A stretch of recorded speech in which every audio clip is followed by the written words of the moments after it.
Good evening and welcome to the Raw Feed. I'm Gary Franchi, and tonight we're just 6 days out from the most decisive presidential victory in 40 years, and the establishment is in absolute meltdown. Ladies and gentlemen, if you're watching this right now, and I know you are, you're part of a movement that's making history.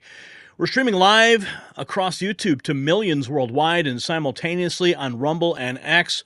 If you haven't followed us on those platforms yet, do it now, because when they try to silence us, you'll know exactly where to find us. And speaking of beating their algorithms, take out your phones right now and text this stream to 3 people who need to see it. That's how we bypass the censors and grow this movement. And right now, drop a 1 in the chat to let us know that you're with us. Let's show them the size of this movement. Now, tonight's show is absolutely explosive. We're tracking 5 major developments that expose just how desperate the deep state has become. First, Trump's new A-team is taking shape, and it is their worst nightmare. From Tom Homan as Border Czar to Stephen Miller as Deputy Chief of Staff, this isn't just an administration, it's a wrecking ball aimed right at the establishment. Next, We've got FEMA's suspicious staging of hundreds of trucks in Michigan. Many of you have asked for me to look into this. Well, we're going to ask the question, why now? Why there? And what is the connection to Wisconsin's election irregularities? We've got exclusive details that will shock you. Then the Senate leadership showdown between the MAGA and the rhinos. Rick Scott versus the establishment, and guess who's trying to hide their votes from the American people? Plus, we got Kamala Harris's billion-dollar campaign disaster. We've got the numbers, the waste, and the desperate attempts to cover it all up. And finally, the radical left's economic warfare against patriots in Fox Valley, Illinois. They're targeting conservative businesses, and we are naming names.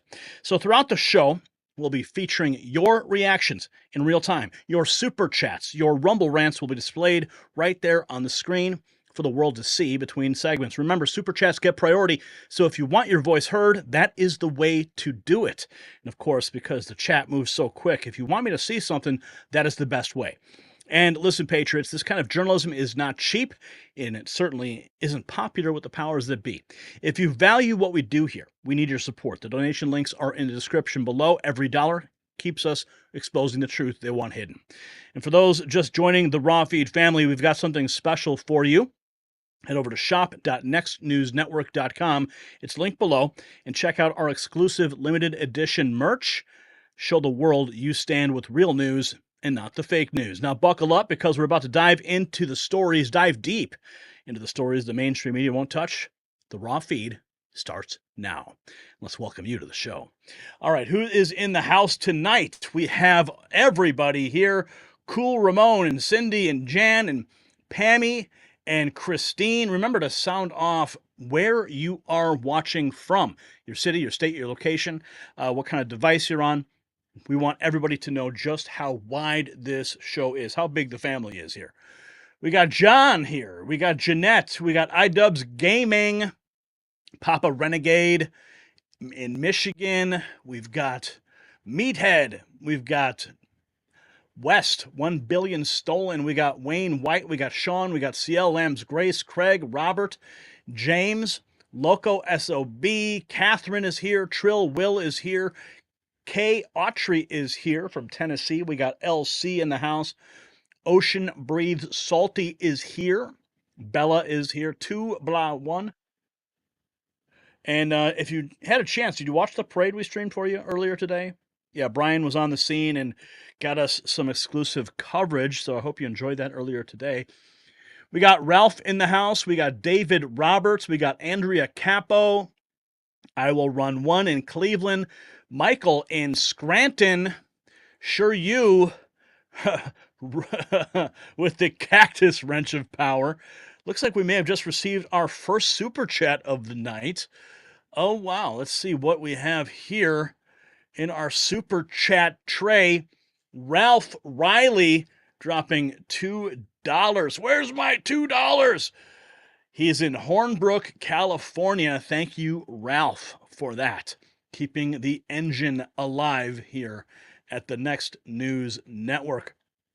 Who else is in the house tonight? Let's jump down. We've got, another one. The Guardian 1 dropping a 20 spot. One of our biggest supporters here. The Guardian 1 already out the gate, dropping a 20 on the table for everyone to see. And she wants you to know that she says hello to everyone. How fun is that, man? How cool is that? Mark is here, and we've got the Rumble bot. Harris has loose lips, he says. We got Angel Lawrence in the house. We've got Andrea Capo. Did I see another one? A third super chat? Angel Lawrence simply dropping a 5 spot right there on the table. Nothing to say, but just wants to contribute. That makes us all very happy here. We will be able to make Brian's payroll this week. Hopefully. Okay, who else we got here? We got Will from North Carolina. We got Kay. God bless you all. Justice for Peanut Brand 47. Portland, Tennessee. Craig is here.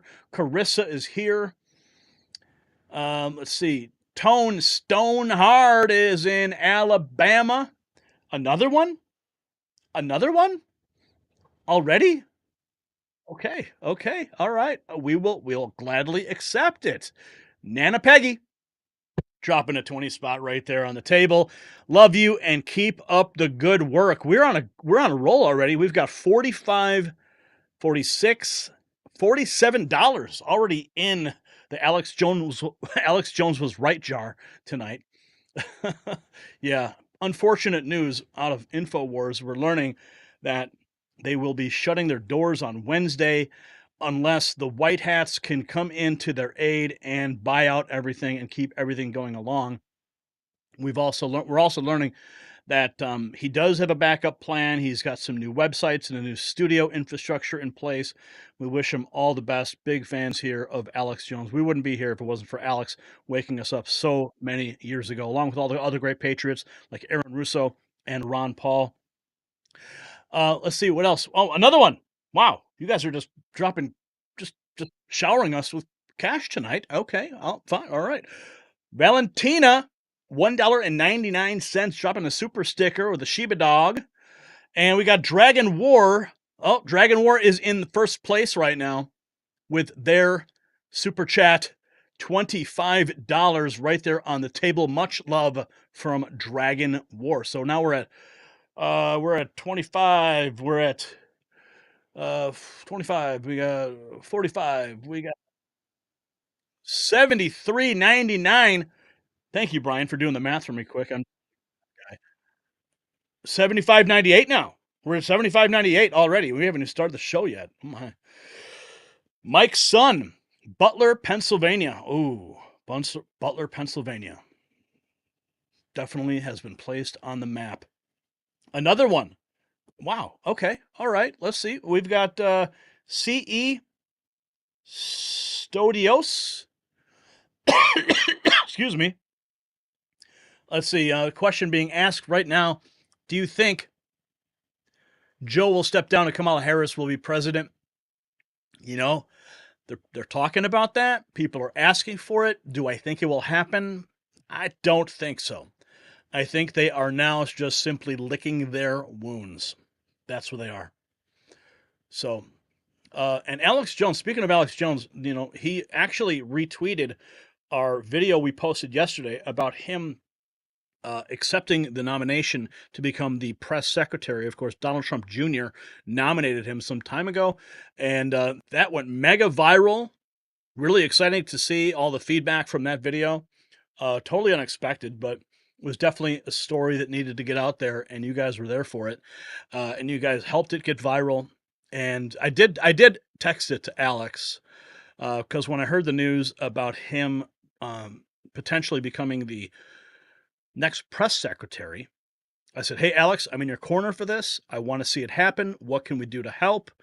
And then he replied, he said, yes, Gary. He's like, it would be epic if it did.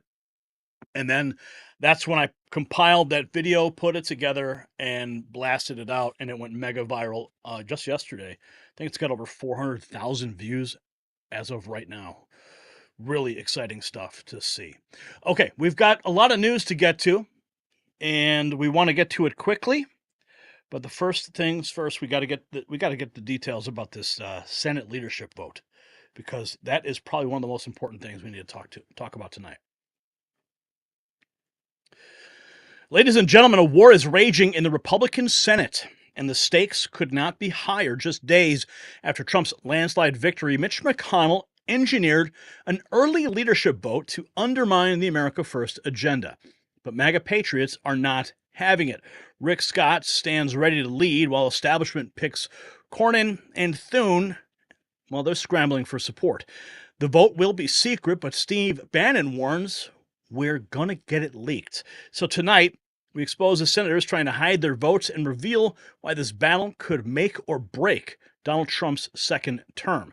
Now, patriots are sentenced at a crossroads, just like our nation's monetary system. While rhinos push for business as usual, Rick Scott promises real change, much like the difference between paper money and real gold. And speaking of protecting your wealth from establishment games, If you have funds sitting in a low-interest bank account or 401k IRA retirement account, you need to call my friends at Global Gold Investments, America's leading conservative precious metals dealer, and receive absolutely free their new 2024 Protect Your Wealth and Retirement Guide. The number's on the screen, 888-700-4148. Make sure you mention Next News to receive their 5-star customer treatment, along with a complimentary portfolio analysis. Operators are standing by. That number again, 888-700-4148, or just visit IRAGoldproof.com, linked below. Remember, if you don't have gold, then you don't have wealth. Okay, we thank Global Gold for their support and, of course, your support. David Harris Jr. just tweeting this out moments ago. It is official. The Republicans have officially retained the House. That gives Republicans the White House, the Senate, House, and popular vote win. America has absolutely spoken. That's right. We have now reached 219 seats in the House. Kevin Calvert's race has now been called. Alaska is likely going to take some more time while we wait for ranked choice voting, but we are heavily favored to win that seat, putting us at least 220 minimum seats in the House. So this is really big news. Finally, we can take solace in the Republicans taking the House. But we do have to worry about what is going to happen in the Senate. Yes, we have control of the Senate, but who controls the Senate is what's really important.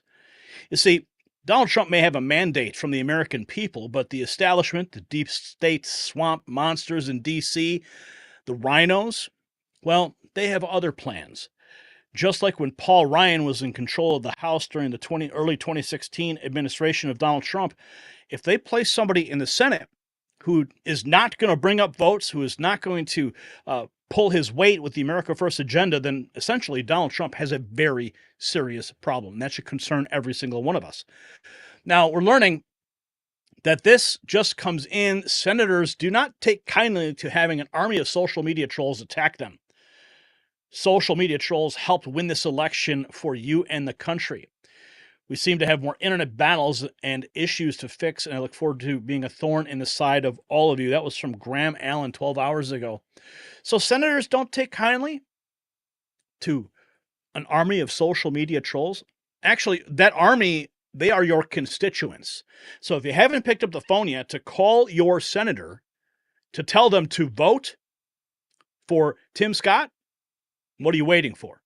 We need to put all the pressure on. You're not an internet troll. You are a constituent. You are a member, a citizen of these United States, a member of the Republic. So when someone decides to call you an internet troll putting pressure, no. That's not the case. It is our voice that matters here. Politico states here, Republican senators are getting pissed at the effort to promote Rick Scott. Yeah, senators don't take kindly to have an army of social media trolls attack them. That's what the rhinos think of you. You're just internet trolls. But of course, yes, like I said, they need to listen to the constituents. Vote for Senator Rick Scott for the Senate leader. Thune and Cornyn are rhinos and neocons. You are a traitor to the people if you vote for Cornyn or Thune. You do not represent the American people, and we will not forget it. We, the people, demand Rick Scott as Senate Majority Leader. Any GOP senator considering voting for Cornyn for Senate Leader better go surf through all his past tweets. Same for Thune. If you think that we, the people, agree with all their anti-Trump posts, better think again. And they pulled up this. Look at this post from Senator John Cornyn. I am disgusted by Mr. Trump's words about women, our daughters, sisters, and mothers back in 2016. See, there is a lot of dirt these people have. They don't want it brought up. But we know that these are the deep state establishment rhinos that are willing to stand in the way of Donald Trump, and we have to do everything we can to stop them. Tucker Carlson just a couple days ago, what the hell is going on in the U.S. Senate? Hours after Donald Trump wins the most conclusive mandate in 40 years, Mitch McConnell engineers a coup against his agenda by calling early leadership elections in the Senate. 2 of the 3 candidates hate Trump and what he ran on. Here is Rick Scott. This is what he just recently said. we can to get that. With regard to the Trump nominees, we got to get them done. Whatever it takes. If it's recess appointments, whatever it takes, we got to get these done. We know Schumer's going to slow everything down. I am all on board. We've got to change the direction of this country. The country voted. They want a change. They want the Trump agenda. They want his nominees. They want his policies. We've got to do everything we can to get that done. Everything that we can. That's the man that we want leading the charge in the Senate. RNC Chair Laura Trump blasts Senate Republicans for hiding their vote for Majority Leader behind a secret ballot. Let's hear what she had to say. Explain why your father-in-law is the person that I cast my ballot for. This is what I do professionally. And I'm sure that every person watching right now could easily rattle off why they voted for Donald Trump. Something actually quite profound, because nobody could explain why they voted for Kamala. It's so fun to ask me, why are you voting for Kamala? Nobody could ever say. But I guess at the very least, stand up, right, for your vote. And I don't understand the secret ballot thing in the Senate. I don't get it. Yeah, no, that's concerning to a lot of people. You should own it. Whatever it is, you should own it. And you should be able to explain yourself, to your point, as to why you thought that was the best person. It would probably go a long way for the American people to have a little more transparency. That's all we want, by the way. With Donald Trump, with whoever it is, we want our leaders to be transparent. We want you to tell us the truth, and we want you to tell us what you're doing behind the scenes on our behalf, because we sent you there as our representatives. So we should know how it is that they're voting. I agree with you. I think that would be a very nice thing to see implemented. So I would second that motion. Thank you. No, we obviously need to know who's voting for who, because that's the only way you can have accountability. Now here, speaking of Benny Johnson, he leaked this. GOP Senate sources leaked the internal whip count for the leadership vote. The final votes will be on a secret ballot on Wednesday. And he claims that this is where the race stands. Okay, I'll just scroll through this. You can see all the individuals that he is leaking. But what's even more concerning is that Senator John Kennedy said that the Senate Majority Leader vote list circulated by Benny Johnson is fake. Kennedy was on the list as voting for John Cornyn. So let's listen to it. Well, there's an official-looking document floating around the internet that supposedly says, here's how every Republican senator would vote, and here's who he or she would vote for Senate Majority Leader. And in an unprecedented act of selflessness, it has Senator Thune actually voting against himself and for Senator Cornyn. If you think this list is real or accurate, then you probably think that Elvis is alive and running a small bait stand on Lake Erie. We haven't even had a meeting yet to hear the formal proposals from the three nominees about how, if at all, they will run things differently than Senator McConnell. Here's what I know. We will pick a leader who will advance President Trump's agenda. We saw what everybody else saw on Tuesday night. Despite what the so-called experts in Washington say, with their NPR tote bags and their organic broccoli, this was a really simple message from the people. Republicans aren't perfect, but the other side is crazy. And President Trump is going to do things differently, and we will pick a leader who will help him do that. Okay.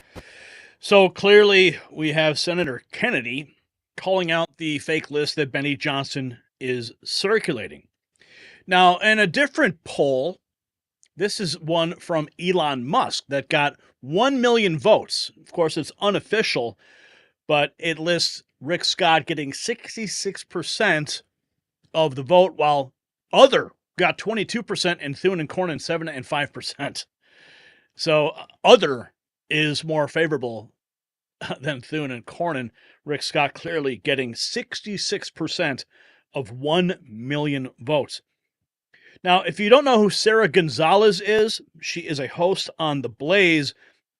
She confronted the Rhino neocon Texas Senator John Cornyn, showing us his warmongering, backstabbing true colors. Listen to this. We are ashamed that you are our senator in Texas.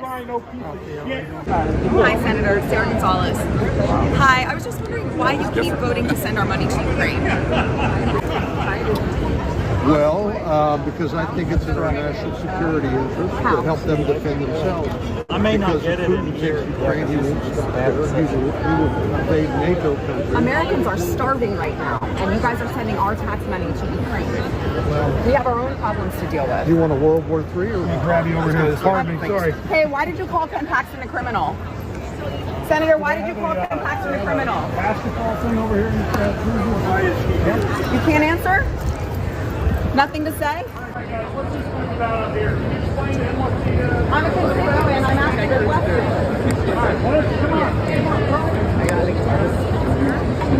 Okay. Come on, step up. You can. Look at them trying to block. Why did you call Ken Paxton a criminal, Senator? Hey, here we go. There you go. Can I get a prize? Can you stop touching me, please?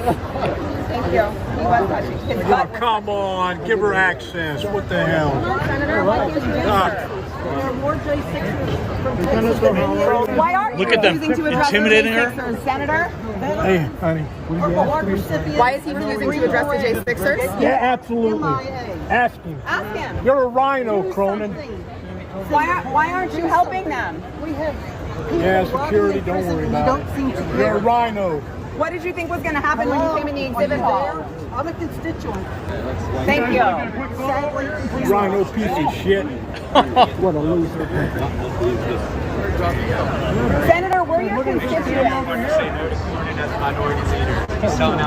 He's a piece of shit. Senator Cornyn doesn't want to answer to his constituents why he's sending more money to Ukraine, why he is not voting to secure the border, why he called Ken Paxton a criminal, and why he does nothing for the J6ers. Nothing. What are you doing about the J6? We are ashamed that you are our senator in Texas. Wow. Yeah, so you can see his own constituents are not very pleased with him. Okay. What else have we got here?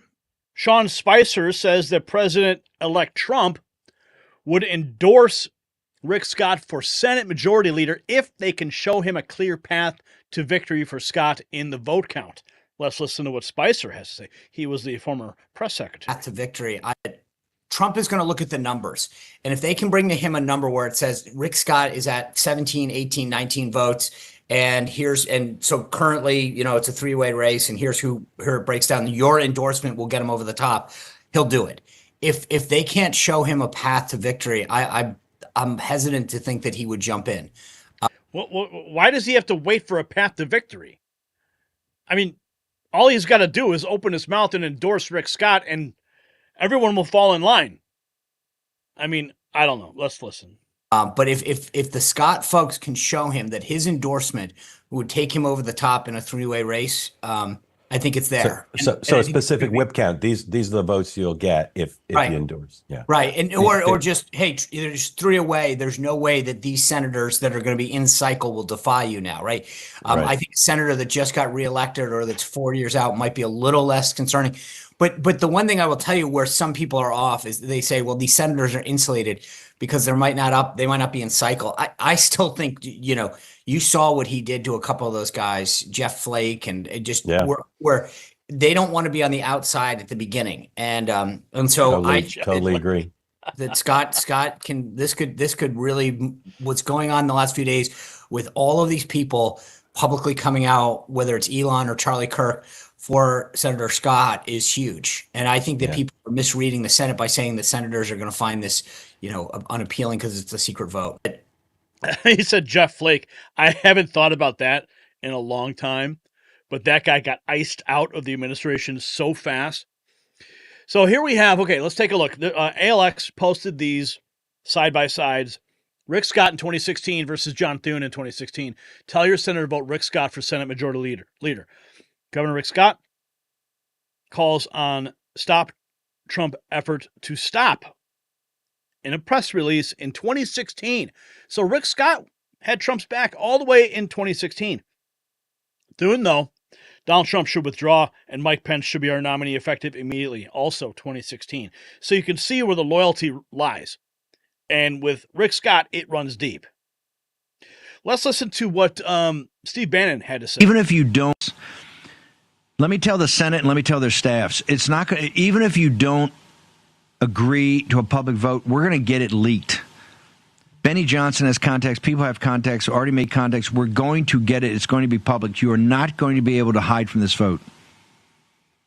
So we need you today to come out and say the vote should be public, because it's going to be public anyway. And if people know you lied to them, ooh. And everybody that went and got a Trump endorsement, everybody that got a Trump endorsement, you must do what President Trump wants.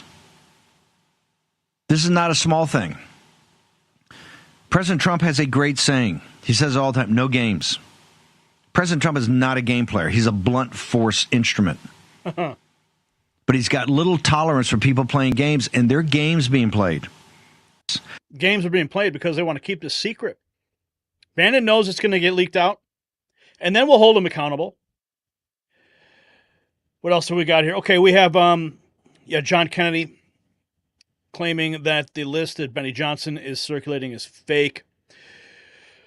Sarah Gonzalez blasting John Cornyn. So much is happening right now, but folks, here's what you need to do. You need to call your senator right now. First of all, demand a transparent vote that all of America can see. And you need to demand that Senator Scott be elected to this position so that a path to victory can be seen. Apparently, that's what's required for Trump to pull in an endorsement. But at least right now, we know for a fact, either way, we've got the House, we've got the Senate, we've got the Supreme Court, we've got the executive branch, we have it all. So the America First agenda will move forward. But if we have a roadblock in the Senate, that's where the big problem is. I mean, look at this. This is a clear mandate. This is America, my friends.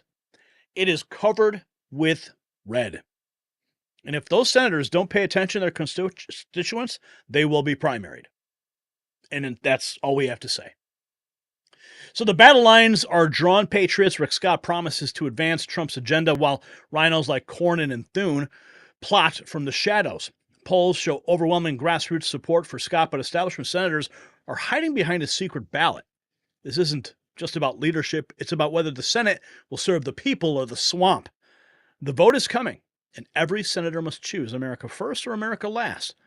So my question for you is, which senators do you think will betray the MAGA movement by voting for Cornyn or Thune? Drop their names in the comments below, and let's put them all on notice. Okay, we got a couple super chats just came in as we were putting this together. Okay, Deborah dropping a 1999. Thank you, Deborah. Praising God for a mighty victory. Thanking President Trump for his faithfulness. Thank you, Delora. We also have Terry M. dropping a 5 on the table for everyone to see, saying, Gary, keep bringing us the truth. Thank you. Also, Viv B. dropping a 5 spot right there in the Alex Jones was right jar. Make all congressmen stay in their districts, not D.C. Imagine them being confronted by their constituents at any time. They would never do that. And then we have Meant to Be Free, dropping a 20 spot right there. The 3-day dead raccoon is better than McConnell, but I'm thinking Rick Scott would be the best from these 3. Plus, the vote should not be secret. Love the show, Gary. Keep up your work, MAGA. Awesome. Great to see everyone dropping in those super chats. Remember, if you want to get my attention, that's the best way to do it. And, of course, don't forget to drop a message that I will read on the screen. All right, let's get into our second story of the night. This one is rather concerning. Rather concerning.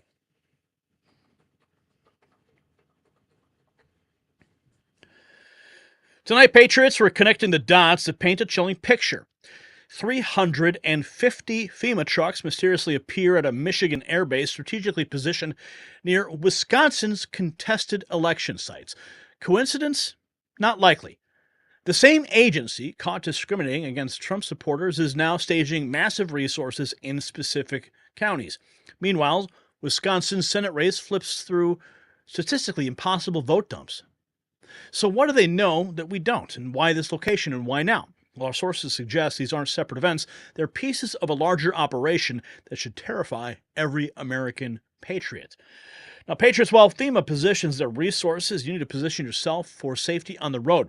Just like we're tracking suspicious FEMA movements, your dash cam could be tracking crucial evidence when you need it most. Recent reports show drivers with dash cams are dramatically less likely to be found at fault in traffic incidents. In times of uncertainty, video proof is your best defense. So get CarVision X's 4K Ultra HD dash cam with night vision and 24/7 motion detection. Don't wait until it's too late. Visit carvisionx.com now for free express shipping and exclusive bonuses. Protect yourself while we protect your freedoms. Okay, so we've been tracking this FEMA story that the Daily Wire broke, and it appears to be much darker than we first considered. It appears that this was not an isolated incident, and I was afraid this would become true. As you know, there was a FEMA agent who told directives to the people below her to avoid going to houses with Trump signs. Now, I don't believe. I'm like, okay, is this really an isolated incident? I don't think it was. I think it was just one person who got caught. Now we're learning something even more sinister. I certainly, if it was happening in Lake Placid, it's happening all across the great state of Florida, probably happening in western North Carolina, probably happening all of the states that were hit by Hurricane Helene. And that's what we in Congress need to get to the bottom of. The FEMA administration wants to say this was an isolated incident, but there is alleged text messages from Washington, D.C. to the supervisor advising them and directing them to do this. So somebody higher up within FEMA was advising the people on the ground to do this. So if it was happening in Lake Placid, I can guarantee you it was happening in other places all across the great state of Florida and the country. And the Oversight Committee needs to get to the bottom of this. And the very first stop would be the person who was fired, put them under oath, and ask them who in their chain of command was directing her to do this. That'd be some interesting testimony. You touched on this a moment ago. Ron DeSantis, your governor, sent this out on X. The blatant weaponization of government by partisan activists in the federal bureaucracy is yet another reason why the Biden-Harris administration is in its final days. Did you reflect on that at all, that last point there, coming off this election? Well, that's the other great thing about that. Yeah, that's the great thing about these election results is Donald Trump's going to be president in a short couple of months, and we will get to the bottom of it because somebody in his administration will take over FEMA and will do its own investigation after the Biden-Harris administration is out of there. So we'll get the answers at some point, but I want to know how high up these decisions went, and every single person in that chain of command that was involved and or responsible for directing people who worked for FEMA to not give FEMA aid to Trump supporters is absolutely atrocious. Well, it appears FEMA did the right thing and terminated this individual. Had they not, we may never know the truth about it. Greg. Well, I think why stop at firing? This person needs to have criminal charges. Who knows, of those families that were skipped over, how many of them were perhaps in dire circumstances that required immediate medical assistance or immediate aid or immediate support? Oh, they just skip over them because they got Trump signs? And where else did this happen? So this, in my opinion, much more needs to be done. Remember this, though? See, before I get into what's happening in Wisconsin and in Michigan, they told us that we were just conspiracy theorists when we said that they were neglecting Trump supporters in the hurricane response. That's what the media told you. But that narrative has now been completely shattered. And once again, we were proven right, as evidenced by this. FEMA's not politicizing a natural disaster, what FEMA is warning about. The only person making an accusation that people are not getting what they've asked for is Trump, falsely claiming that the administration is withholding resources because of political affiliation. That is just not true. Hurricane Milton victims in Florida may have been denied help for being Trump supporters. A FEMA official has now been fired for telling relief workers to bypass homes with Trump Vance campaign signs. They then turn around and go, see, FEMA's not coming to help you because it's a Republican area. And then people go, see? No, not see. You've got to see for the first time in your life if you're MAGA. Donald Trump is a con man using you as his mark. Donald Trump's a ridiculous, pathetic liar. Well, the Federal Emergency Management Agency is facing major backlash after confirming reports that a supervisor ordered disaster relief workers to avoid homes with Trump yard signs. What would you say to people propagating misinformation about the emergency response to these storms? Stop politicizing FEMA. Elon Musk is hopping about the country, spewing and tweeting political falsehoods and attacking FEMA while claiming his desire to help the hurricane victims with free Starlink access to the internet. Donald Trump is literally putting lives at risk right now. If you can't trust FEMA and trust basic weather reports, for example, which he's questioned in the past. Elon Musk, the richest man in the world and top Trump ally, has also pushed lies about the hurricane to his millions of followers on the social media platform he owns. Now, unfortunately, tragically, quite frankly, it is politicized. The only person who is politicizing this is Donald Trump. He's the one guy doing it. The Daily Wire obtained private messages showing a FEMA official instructing hurricane relief workers there to avoid homes with Trump signs. Before Hurricane Milton has even made landfall, the former president is already, and for the second time in almost as many weeks, politicized the federal response. Look, situations like this where people desperately do need help should not be politicized. This kind of misinformation is making people fear that the government is not going to be there to help them when they are. Politics and the rampant disinformation that's being peddled by Donald Trump and some Republicans. This is what a FEMA spokesperson said. They posted this on X. FEMA has what it needs for immediate response and recovery efforts. But there's we're just, sort of lost at sea in this tide of disinformation. Secretary of Homeland Security warned FEMA is running out of money. FEMA does not have the funds to make it through the season. Why does Donald Trump continue to insist on politicizing the storm? He was politicizing this hurricane response, saying that it's been a terrible response from the White House. Donald Trump wasted little time politicizing this tragedy even further than he already has. Trump, again, trying to politicize the response to the hurricane. The Biden administration is effectively handling this. They're just not politicizing it as Donald Trump is. About 20 damaged homes were reportedly ignored by FEMA because of the residents' political affiliation. FEMA is now handing over the matter to the Office of Special Counsel. So thanks to Tom Elliott and Grabian for compiling that. Clearly, we were right again. So that FEMA supervisor who allegedly advised workers to bypass homes with Trump signs was fired. But this is what's really got people up in arms. FEMA. And a lot of people were messaging me saying, Gary, you got to get into this, investigate. So this is what I've discovered. FEMA is staging 350 semi-trucks of supplies at a decommissioned Air Force base in Michigan. Now, this is a current photograph of the location that was captured by a friend who visited the location for MJ Truth Ultra. As of today, there aren't any large semi-trucks being staged there.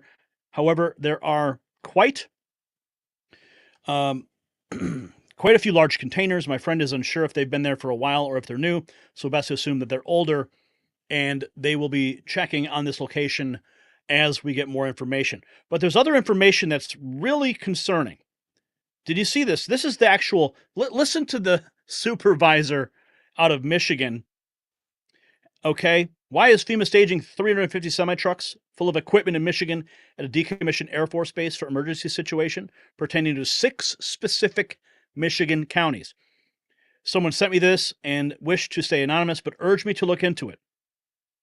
On October 28th, 2024, a township meeting occurred in Michigan. They stated that FEMA will be staging 350 semi-trailers for equipment for emergency situations specific to 6 unnamed counties. Why 6? Why these specific 6?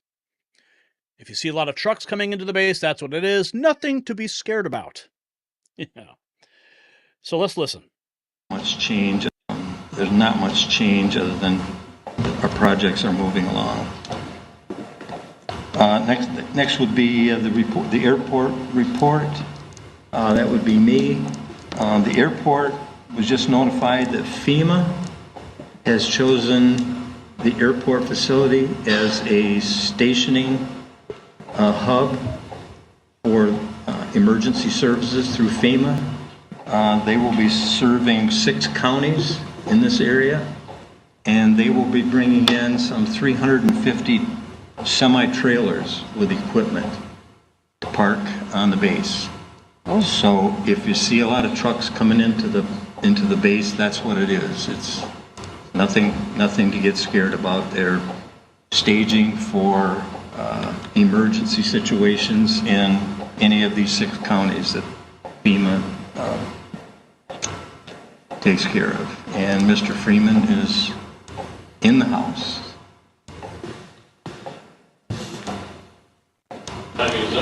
Yeah, that's perfect.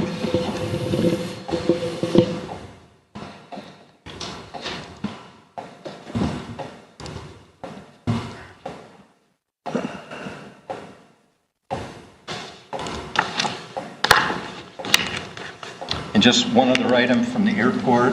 They are working on the paperwork to submit for the grant to build a new terminal at the airport. So that we saw perspective pictures of what it would look like, and it will be fantastic. Yep. It'll be slightly smaller than what we have now, but it'll be a beautiful building. So it's so we're going to have a big, new, beautiful building with a bunch of semi-trailers parked behind it, huh? Well, the semis will be a ways away from the terminal. Fair enough. Okay, so the question's being asked, why is FEMA staging emergency equipment in areas not currently experiencing any kind of emergency? What kind of equipment is being staged and for what purpose?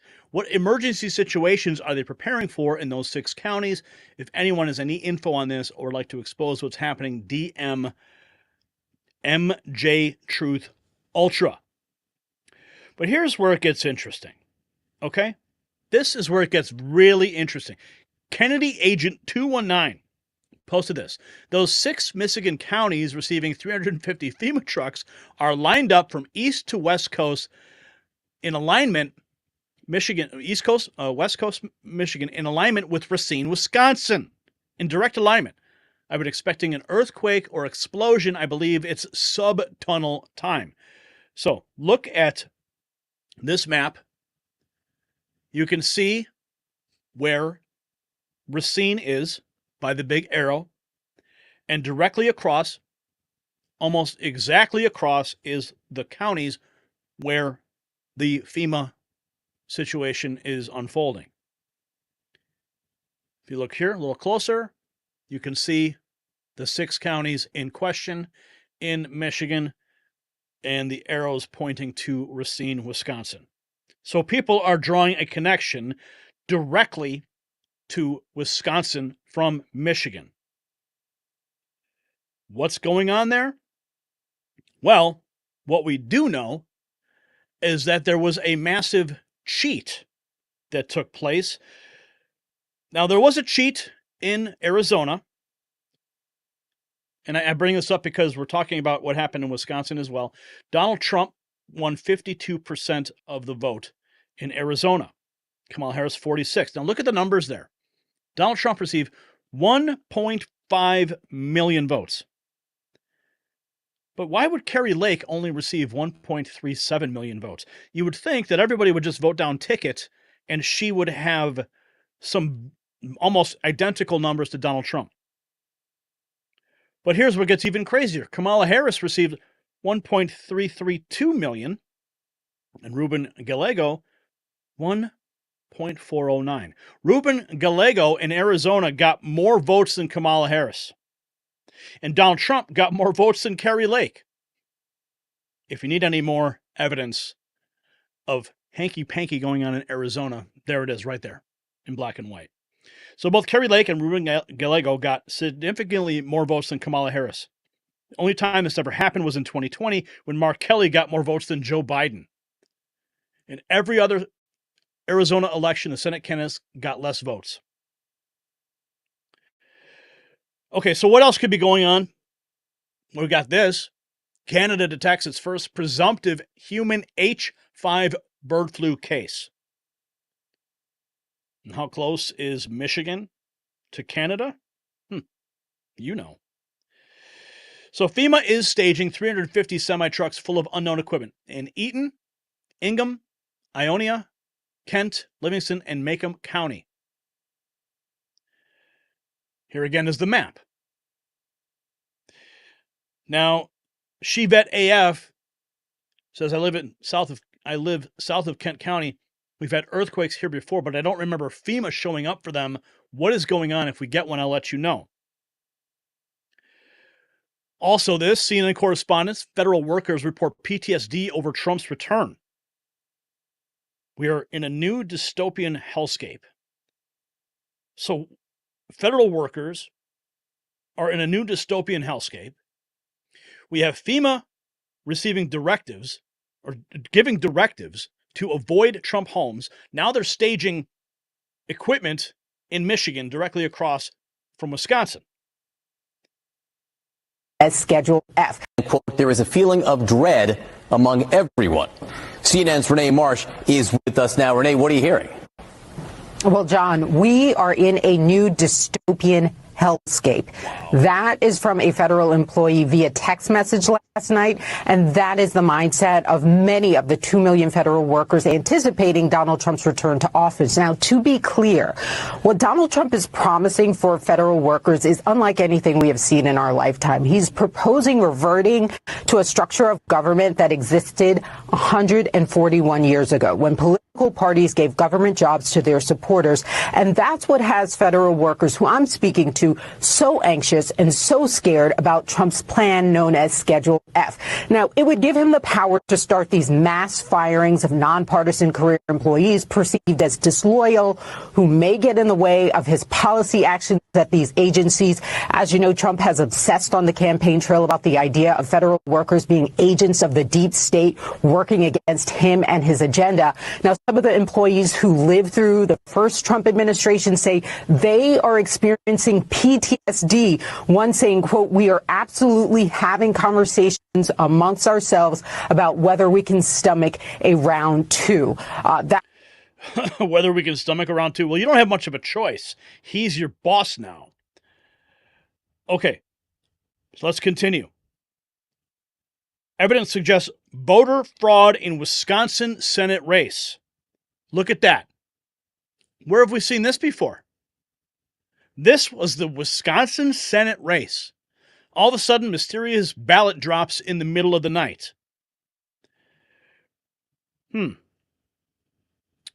Are they worried that people might get upset, start rioting?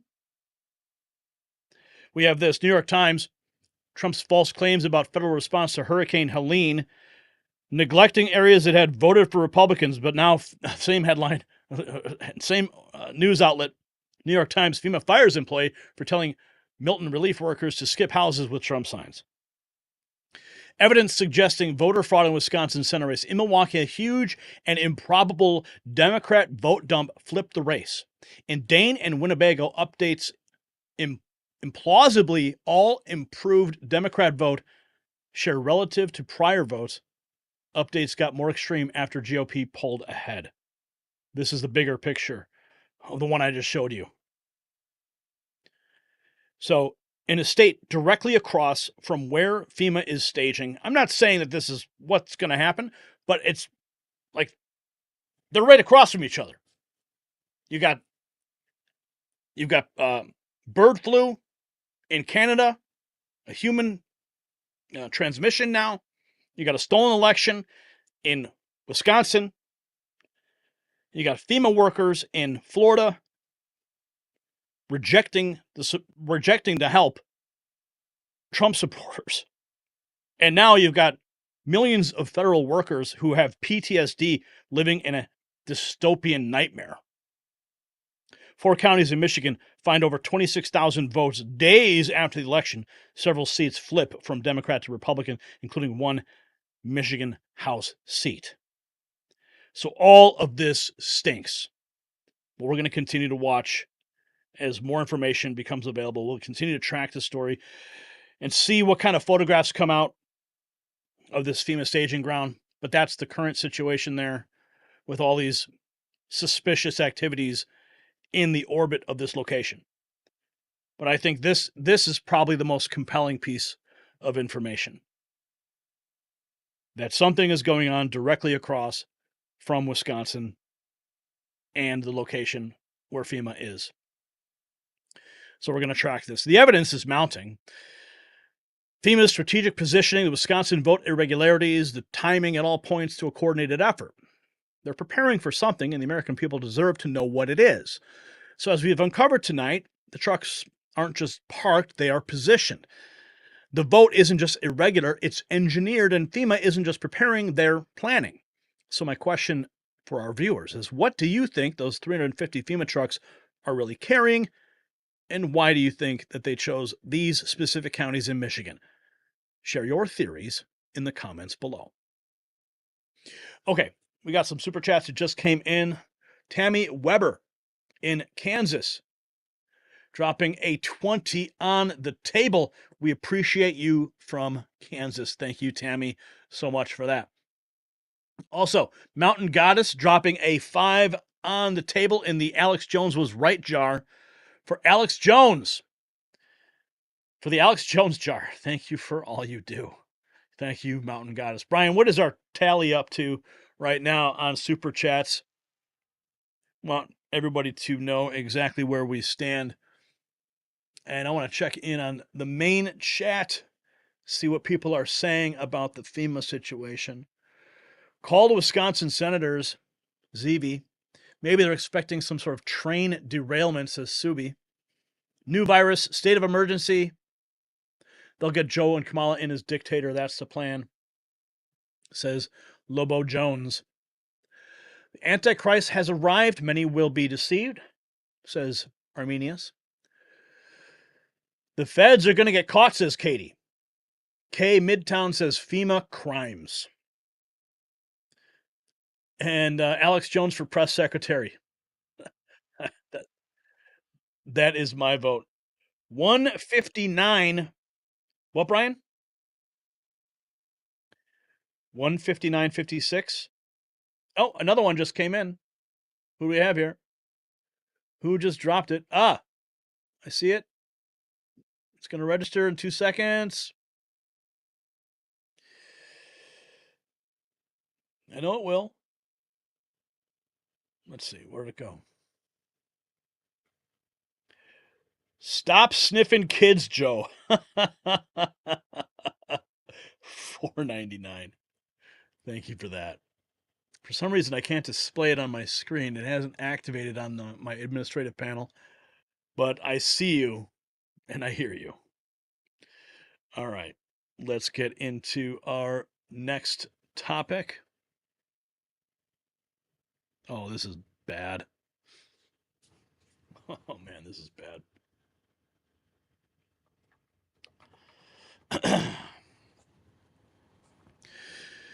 Well, the numbers are in, Patriots, and they are staggering.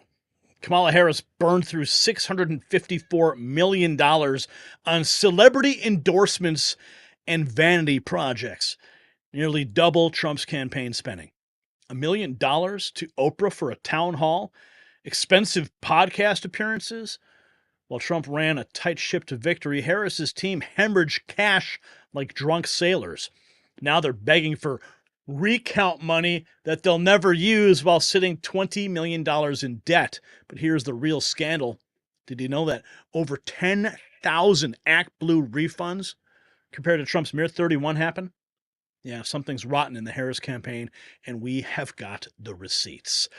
And just like Kamala's neck is showing signs of aging badly, many Americans are noticing their skin losing its youthful glow. But unlike her failed strategy, there is a solution that actually works. After age 20, your body produces about 12% less collagen each decade. That's why I trust this revolutionary collagen formula that combines 5 essential types of collagen for maximum effectiveness. Do your skin a favor. Get it today while it's 51% off, only at healthwithgary.com. Plus, you'll get free VIP live health and fitness coaching for life, a free ebook, a 60-day guarantee, and free shipping. Visit healthwithgary.com now. It's linked in the description. Okay, Here is the headline of the New York Post. Win some and lose some. Dems blast Cam's poor form in $1 billion campaign disaster. Yeah, we're starting to learn just how bad it really was. The post-mortem of her campaign, the details are coming in fast. Here's what we know. Kamala Harris' campaign beginning to resemble a massive money laundering scheme. Kamala spent millions of dollars for celebrity endorsements, and now they're $20 million in debt. Turns out Kamala was lying to her donors to keep the cash flowing. Kamala Harris spent millions in places like Pennsylvania putting on drone shows while Trump simply went to Steelers games for free. And now we're finding out that Oprah Winfrey, she's saying it's not true. No, she did not pay for the endorsement. Or is she lying? Yeah, maybe she didn't pay Oprah directly. Maybe she paid her company. And of course, the joy is completely gone. This is Veterans Day. This is the first public appearance. Look at Joe's face. He is not happy. They are just looking like a couple losers. Not happy. This is the first public appearance since her big loss. And now Kamala Harris, we're learning, is reportedly asking for donations to fund recounts. Really? I mean, she's actually going to her donors saying, we need you to pay us money so we can do a recount in these counties. She's never going to do it. She's already in debt.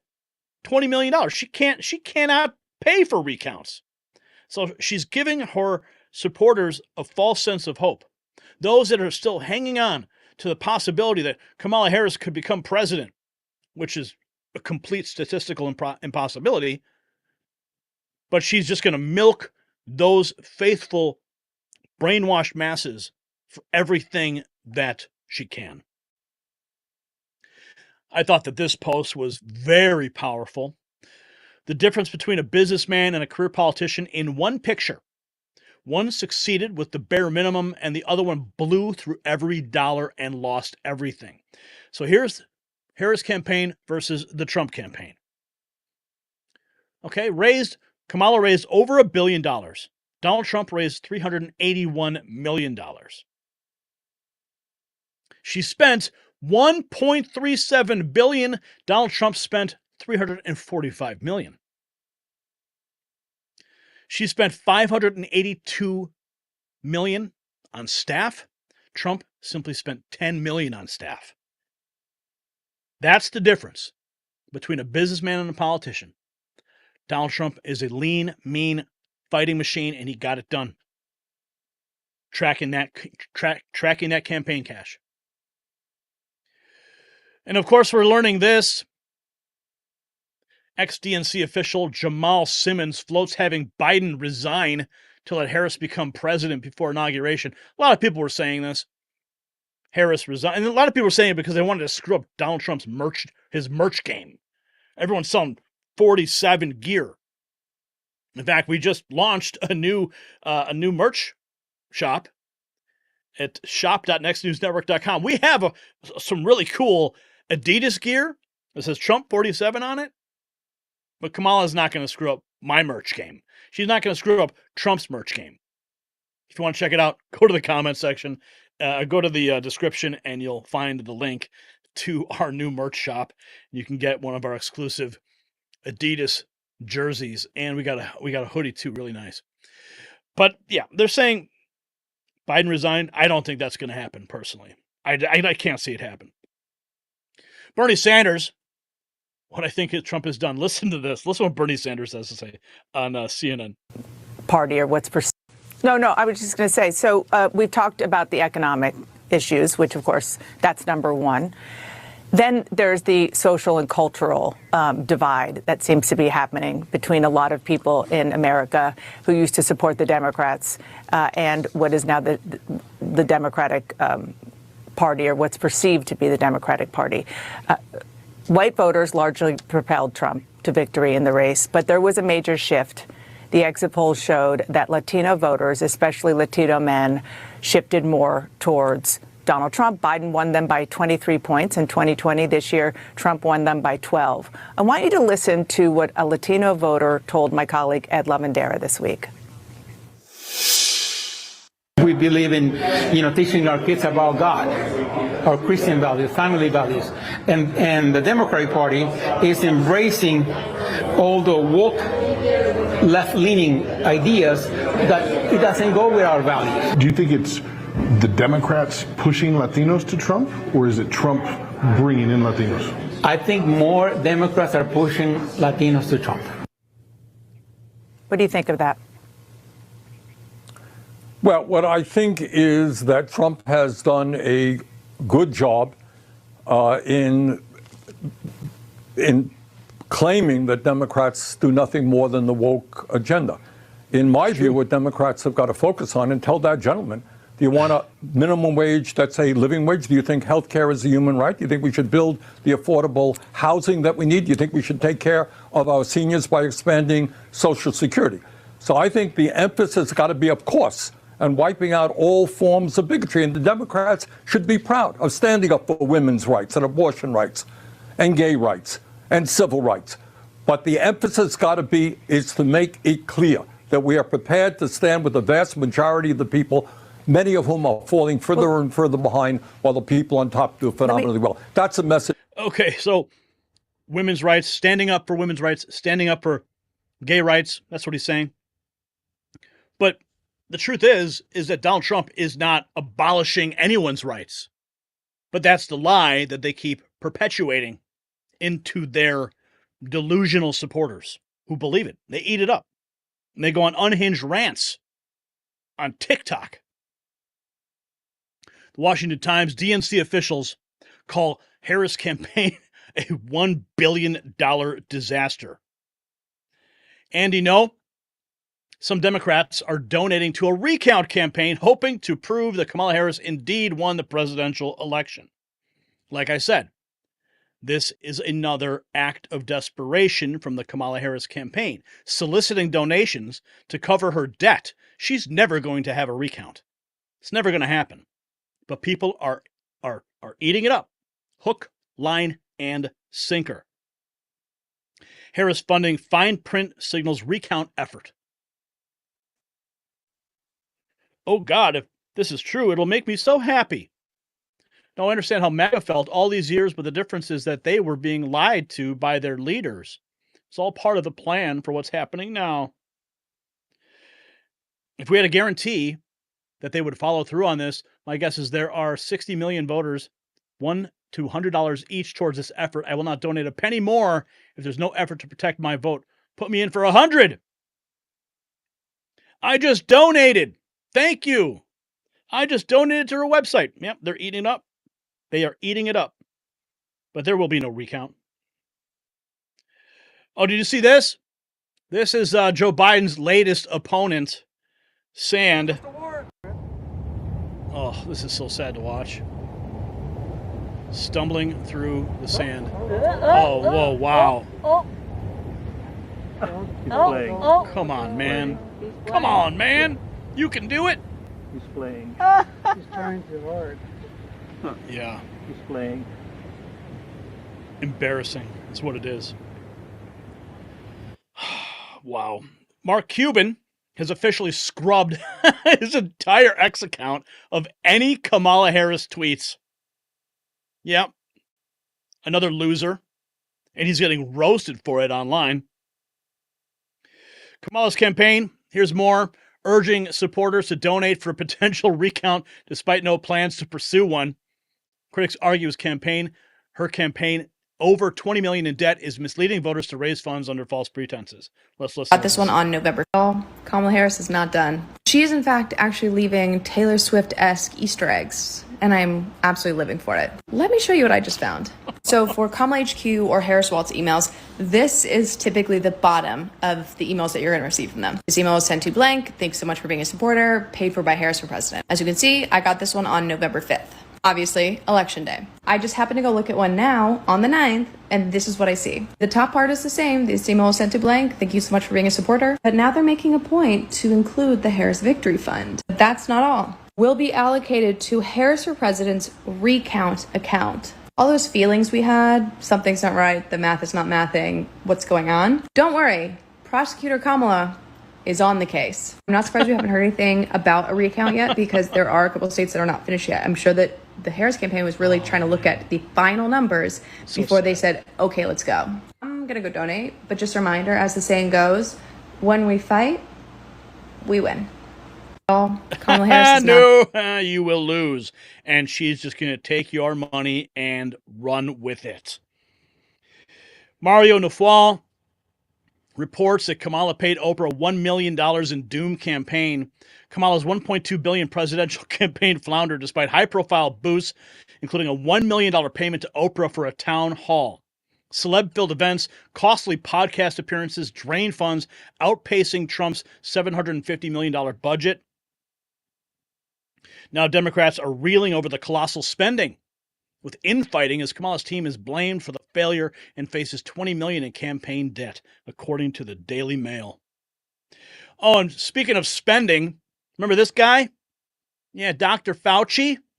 Well, taxpayers are now spending $20,000 a day on his limousines and bodyguards. Would you be shocked to learn that you're footing a $20,000 daily bill for Dr. Fauci's personal chauffeur and security detail? Over the last 2 years, American taxpayers have shelled a whopping $15 million to maintain the lifestyle to which the good doctor has grown quite accustomed to.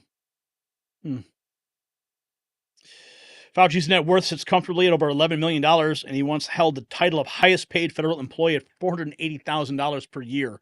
In retirement, he draws an impressive $350,000 annually, a figure that surpasses most working American salaries. And taxpayers are getting billed $20,000 for his security and limos. Oh, Cory Booker's back. He says he will fight back against Trump's reelection. And even like many of you in this moment, I think I have felt the full range of emotion: shock, hurt, anger, fear, pain. And I've done my share of introspection. It's hard to work through the consequences of this election, from Project 2025 to Trump threatening retribution and even prosecution against people who stood against him. So yeah, it's hard now, and there are tough times ahead. Things are not okay. We should feel grief, but never despair. We should be angry, but not bitter. Sad, but not cynical. This is a defeat, but we are not defeated. I promise you, there is something in all of us that is unconquerable. Take instruction and inspiration from those who came before us, our ancestors, in our nation's long history, what they had to take on, the setbacks they faced, and how, despite tragedy, wretched oppression, unimaginable loss and grief, they kept working to overcome and move our nation forward. Our ancestors' legacy to us is a master's class in invincible spirit, to never giving up, to unconquerable love. I don't know for sure what's going to happen. We have to be ready, though, to stand up and do the work. Yeah, just don't get caught in a bathroom with that guy. All right? Yeah. You guys know what I'm talking about, don't you? Oh, and did you hear about this? Kamala Harris supporters, they're shaving their heads. They made blue bracelets and will be wearing masks so they can easily be identified by each other. Yeah, stay away from people that look like this. And here's one such person engaging in the ritual. New York City Karen shaves her head to fight against the patriarchy. How stunning and brave. Yeah, just one more person believing the lies and continuing, to flip you the bird. Election integrity. Why did the Harris campaign? This is good. Why'd they issue more than 10,000 refunds to individual contributors on ActBlue? The Trump campaign, on the other hand, only issued 31. Was it buyer's remorse or something more sinister? Well, you know that James O'Keefe has been at the forefront of that battle, uncovering a massive scandal that's now under investigation. It's believed that millions upon millions of dollars were funneled from foreign nations and distributed across multiple Democrat ghost donors on the ActBlue rolls. So it's very possible, because of James O'Keefe and his investigation, going out and notifying so many people. And of course, we've been covering it here, telling everyone to go and check the website, see if your name is on that list, and then issue a refund request. So I believe that these 10,000 refunds are directly related to that. Kamala Harris issued over 10,000 refunds to individual donors. Yeah, I think we know exactly what's going on there. Kamala spent $654 million campaigning. Trump spent half of that. She spent it on events, digital media, nearly twice of Trump. This indicates $1 million for Harper production and a six-figure spending on her Call Her Daddy podcast appearance. That podcast appearance? 6 figures for a podcast appearance? Did Donald Trump pay a dime to Joe Rogan to go on that show? I think not. So why would Kamala Harris have to pay anything? Oh my. Apparently, they had to do some sort of set build-outs for that specific interview. So that podcast host now walking away with a very nice brand new set, thanks to Kamala Harris. Pre-election, Kamala focused $20 million on swing states with performances by Bon Jovi, Katy Perry, Lady Gaga, bringing high costs for crew and staff. Billionaires like Reid Hoffman, George Soros reportedly contributed, stirring critiques over election spending power. This according to Fox News. And all those celebrities, their endorsements meant absolutely nothing, because celebrities don't mean anything anymore. Because everybody is a celebrity on the internet now. On Instagram, everyone's trying to, be a star. But of course, Juanita Broadwick bringing this up, the excrement would hit the fan if Trump had done this. Hollywood endorsements rewarded with $1 million payments. So now we know the Harris campaign paid $1 million for that Oprah infomercial. Another staged moment by Kamala Harris. That entire campaign was one giant staged moment. The people saw right through it, from the buses, busing in people to rallies, to the paid influencers at the DNC getting up to $10,000 just to show up and report. I mean, the AstroTurf campaign, the celebrities, and she still lost. It's because Trump's message actually was stronger, and it resonated with the American people. And Kamala was just installed. I mean, how many Democrat voters out there feel like they were betrayed by their own party? A lot of them do. Because they voted for Biden. And what did they do? A bait and switch? Allegedly, that was spearheaded by George Clooney and Barack Obama. We're learning Barack Obama has fled the country, probably on a vacation to avoid the press. But Donald Trump took the whole thing. So the Harris campaign isn't just a failure, it's a case study in woke waste and deception. From $1 million celebrity payoffs to mysterious refunds, from vanity podcasts to desperate recount fundraising, this campaign burned through more cash than some countries' GDP. Now even Mark Cuban is scrubbing his support from social media, while Bernie Sanders admits Trump was right about the Democrats' woke agenda. Now this is not just a loss, it's a complete implosion. So my question for you is, where do you think all that campaign money really went? And why are so many donors demanding refunds? Drop your theories in the comments below. All right, let's check in on the chat, see what you guys are up to, what is being said. No super chats to report, but Brian, if you could tell me how much has come in, what is our super chat total for the night? Remember, if you want your voice heard, you want to catch my attention, drop a super chat. K Midtown, nowhere to hide. I doubt that we'll get any money back, says Sure You. The new world of common sense, says Arthur. Benny Jammin, they need to fix Nevada now. Sam Brown should have won. Pika Peep, Kerry would fit right in with Trump's cabinet. Maybe he should just go ahead and appoint her, right? They took Arizona from her again. So maybe Trump should just say, Kerry, come on in. I'll make you a cabinet member. You can hang out with us for 4 years. And then she can go back. Maybe just 2 years. She can go back. She can fight another race. But we definitely need Kerry Lake either in a Senate, congressional, gubernatorial, or cabinet position. She deserves it. She's a voice. She has a message. And I strongly endorse wherever she goes. Pothead Kenny, love you. Gary, Brian, all here. What's up, Pothead Kenny? Truck Queen, 93 out of 98 senators. Oh, yeah. Okay. Can't say that one. Trump can hire, Kerry, says Arthur. Arizona is effing corrupt, says Hayato. Parmas Dax, we need fresh people in all areas. BM B. McClapper, hey, Gary, long time since the old days. Good to see you. Good to see you here.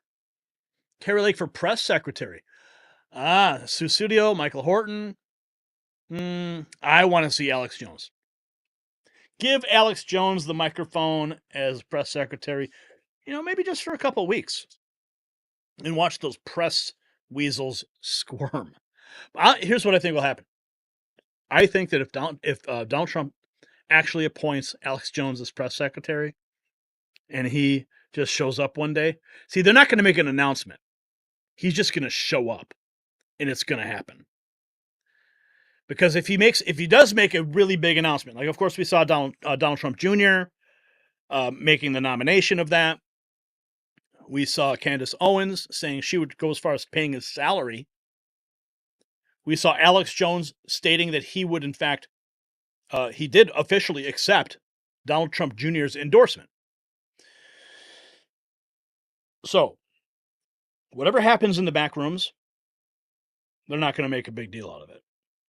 But someday you might just see Alex Jones show up as a special guest in that room and watch the press freak out. It would be beautiful. Super chat's coming in right now, $160.95. I think we saw another super chat just come through. Debbie, what's up, Debbie? Slapping 20 on the table in the Alex Jones was right jar. Thank you for that, Debbie. Appreciate it. There was a super chat that came through, but I didn't see it actually get registered, which is really strange. Okay, now we're going to talk about Donald Trump's new America. Let's get into it.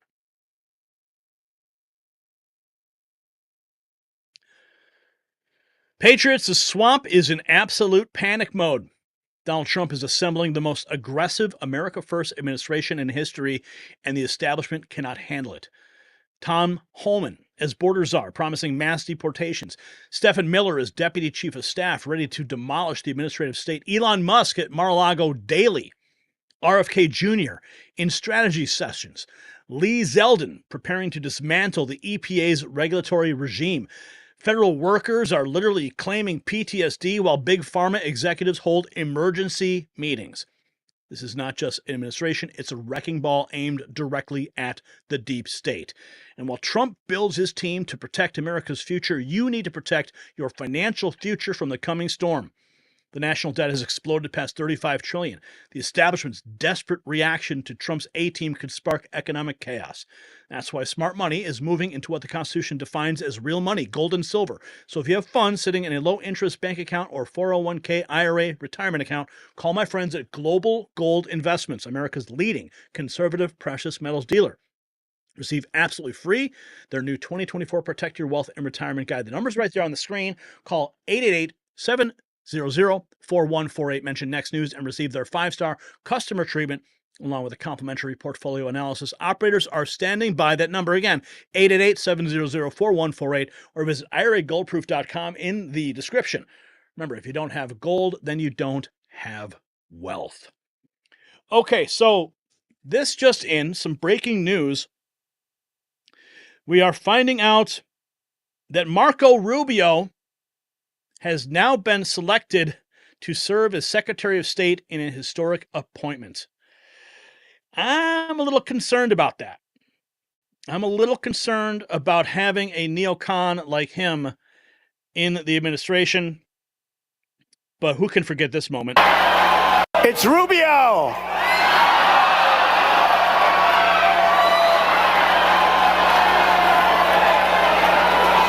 That's what it...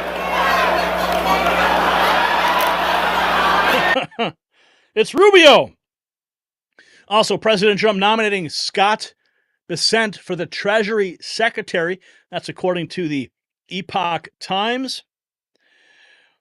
Over across the pond, though, they are panicking. UK Tories are standing up for President-elect Donald Trump in their parliament. Don't worry, Trump keeps notes on everything said. Listen to what they're saying in the UK. And so I would like to start by congratulating President-elect Trump on his impressive victory this morning. The Prime Minister and the Foreign Secretary met him in September. Did the Foreign Secretary take that opportunity to apologize for making derogatory and scatological references, including, and I quote, Trump is not only a woman-hating, neo-Nazi sympathizing sociopath, he is also a profound threat to the international order. And if he did not apologize, will the Prime Minister do so now on his behalf? The Foreign Secretary and I did meet President-elect Trump just a few weeks ago for dinner for about a couple of hours, and we discussed a number of issues of global significance. It was a very constructive exercise. Mr. Speaker, the Prime Minister did not distance himself from the remarks made by the Foreign Secretary, and I'm very sure that President Trump will soon be calling to thank him for sending all of those North London Labour activists to campaign for his opponent. So they're having a little bit of fun over there in the UK. Marco Rubio appointed. Rick Scott, he's quite thrilled. He says, I'm thrilled for my friend, Florida colleague, and our next Secretary of State, Marco Rubio. He will restore American leadership around the world, especially in Latin America, as he represents the United States with dignity and courage. So Marco Rubio will be moving from the Senate into the Secretary of State. So who will be appointed as the next senator from Florida? That is the next question. We're also learning now Melania Trump has declined to attend the traditional White House meeting with Jill Biden. Yeah, why not, right? Why go? I mean, Donald Trump's going to be meeting with Biden on Wednesday, but Melania's like, nah, I don't need to do it. We're learning this as well. More breaking news. Trump has now appointed Kash Patel to be the next CIA director. Oh boy. And if you remember, it was Kash Patel who was saying it's time to declassify everything. So we already know where his mind is. So we might finally see the full declassification of the JFK files. We might even get the Epstein list. We might get the Diddy list. Who knows what's going to come out? Because that's what he's been talking about in the last 6 days. Going on podcasts, and now he's a CIA director. I couldn't be happier. But the media continues to tell us that we're in a divided country. Clearly we are not. We are a fiercely conservative country. So when everyone says we are divided, that is a lie. This is a united nation. Look at all that red. Little specks of blue. It shows you that we are united with Donald Trump and the America First agenda. As we've been talking about here, everyone wants Alex Jones to be the press secretary. And here is Candace Owens on that point. I want to be very clear about Alex Jones. I will crawl over broken glass and give him everything I earn. If all he needs is someone to pay the salary, leave it to me. Leave it to me. I'll get a second job to pay whatever salary he wants to be the press secretary. If he's like, I'm gonna need $500,000 a year, leave it to me. Like I said, I will pick up a job and I will raise the money. It'll be totally fine. If we get Alex Jones, we are not worthy. We are not worthy. But Trump, please, it would be the greatest troll. And by the way, he is more than equipped for it. He has run a show for decades. All he does is talk and answer and respond to questions. He is totally equipped for it, and they hate him. The deep state hates Alex Jones with a vengeance. X Smokes writes, Candace, you should be Trump's press secretary. Look, I would be very good at that job, but come on, Alex Jones, like there could be no one better suited for that job that would make us happier. We would be watching press briefings every single day like it was Game of Thrones. Like we'd just be in seasons of Game of Thrones watching Alex Jones respond to the press. So that is my vote. I want to be very... That's my vote too. And we also have this. We need to play this again because it's very important to understand that Donald Trump Jr. has officially endorsed Alex Jones for this position. Where, that would be Alex Jones. That'd be just, again, there's a couple of people I want to put in as press secretary for like a month, 2 weeks to a month. That'd be where, Laura Loomer would fit in for that one. Again, Alex Jones for a month, just to put these idiots in their place. Because I'll say this, guess what? I'm not saying he's got everything right, and this one will be controversial, and the nonsense, the clickbait, like fake news rags, raw story, and like media matters, and all these liars, oh my God, Donald Trump Jr. said this is what we got to do. Click here for nonsense. These guys will do that, but Alex Jones for like a month would put these people in his place because, again, I'm not saying he's got everything right, but man, he's been a lot more right over the last decade or so than anyone in our mainstream media. And I can say that with effect, and I'll get criticized for it, but that's reality. He has been far more right than our mainstream media on the vast majority of things that are out there. So prepare for the clickbait hit pieces. I'll call it here now. They will do that, but look at all the clowns that pushed Russia, Russia, Russia for years. Like, oh, they're credible journalists, guys. They get Pulitzer Prizes for the reporting on Russia. So they reported on a lie. Turns out none of it was true, but they have a Pulitzer Prize for their reporting on a lie that turns out to be true. They don't remove the Pulitzer Prize. No, they did a great job. No, they didn't. They did the work of the regime, and they knew it. They all knew it, guys, because we all knew it. You didn't have to be an insider to know it was bullshit. But that's what we all have to wake up for. Alex Jones' batting average is 10x better than CNN. Not even close. It's not even close. Let's see. Don Jr., Alex Jones, 2028. Oh, boy. Hey, it would be fun. It would be fun. We have to put together a just one day. Just like a day one team, just to piss these people off. It's funny, like the amount of earned media. They think it's a hit piece. Don Jr. jokingly said that Laura Loomer should be press secretary for a couple of weeks. Like, I'm not even joking. I'm actually serious. I'm not saying permanently, right? But for a week, we got to get the all-star roster. Okay, I want you guys to start participating in this one. Okay, that would be Alex Jones. Okay, so think about this. Alex Jones gets nominated in the background, and suddenly he shows up one day as press secretary. Wow. I would love to see it. I would love to see it. And Alex Jones officially accepting it. Alex Jones accepts Donald Trump Jr.'s nomination to be the new press secretary for the incoming Trump administration. So he's all for it. In fact, I had a text message exchange with him when I found out that this was all in the backroom conversation. And I said, Alex, you got my vote? And he literally said, I'll pull up my text message here. Let's see here. Alex Jones. Where is my text? Here it is. Alex Jones. I said, I was watching you last night, Alex. You look great. You look really healthy. I'm rooting for you to get the White House press secretary job. Even if you take it for a few weeks, it would be absolutely epic. He responded, it would be huge. And I asked him, I said, how do we make it so?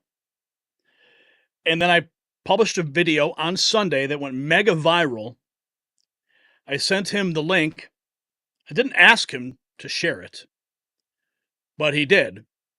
He posted it on X, and it went mega viral on X. So Alex Jones has officially accepted that. Also posting this, I formally accept the offer to serve as President Trump's new press secretary. But here's what we know so far. Susie Wiles, White House Chief of Staff. Stephen Miller, Deputy Chief of Staff. Tom Homan, Border Czar. Elise Stefanik, UN Ambassador. Lee Zeldin, EPA Secretary. Mike Waltz, National Security Advisor. President Trump's not messing around. He is building the A-team. Lee Zeldin says it's an honor to join President Trump's cabinet as EPA Administrator. We will restore U.S. energy dominance, revitalize our auto industry to bring back American jobs, and make the U.S. the global leader of AI. We will do so while protecting access to clean air and water. New York Post confirming. Lee Zeldin promises to roll back EPA regulations on day one. Let's listen. The first. So what did he, what is that? How does that translate? Translate that to me for day one actions from the EPA. So day one and the first 100 days, we have the opportunity to roll back regulations that are forcing businesses to be able to struggle. They're forced to cut costs internally. They are moving overseas altogether to be able to bolster liquidity in the American economy where businesses strive to grow, expand here, and have the ability to export what they produce as opposed to exporting their jobs in the companies themselves.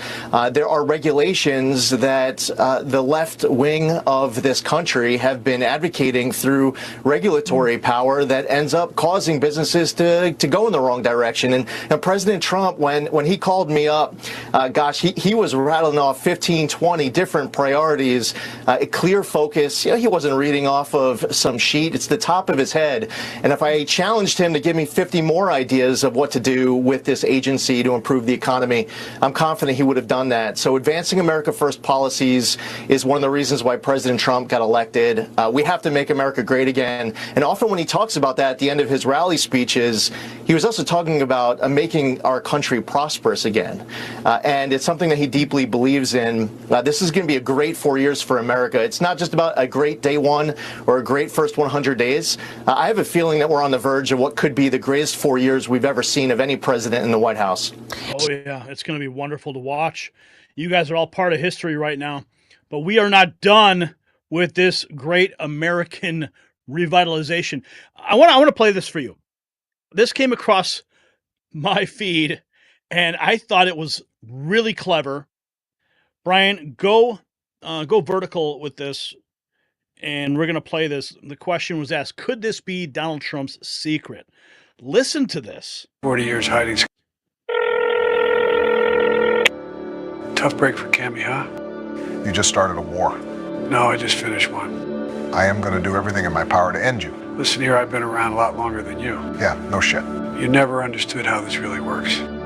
You were always a good soldier for them, but not me. I didn't get plucked out of nowhere like you did. I spent 40 years hiding skeletons for those fucks. I knew you were fucking stupid, but this is insane. You really don't know the enemies you just made. We are going to erase you from history. Oh, like I give a fuck. I've made my bed. I'll lay in it. I know my family is protected. How about yours? How long do you think before investigations start? How long do you think you'll stay useful to them? Besides, give yourself some credit. You were the one that dared him to run. But now I gave him the Oval Office. How about you? Joe, what the fuck did you do? I don't remember. I'm just a crazy old man, right? Did you make a deal with him? Like I said, my family's protected. Hold on, I got someone who wants to talk to you. Hello, Barry. It's been quite a long time, hasn't it? This isn't fucking over.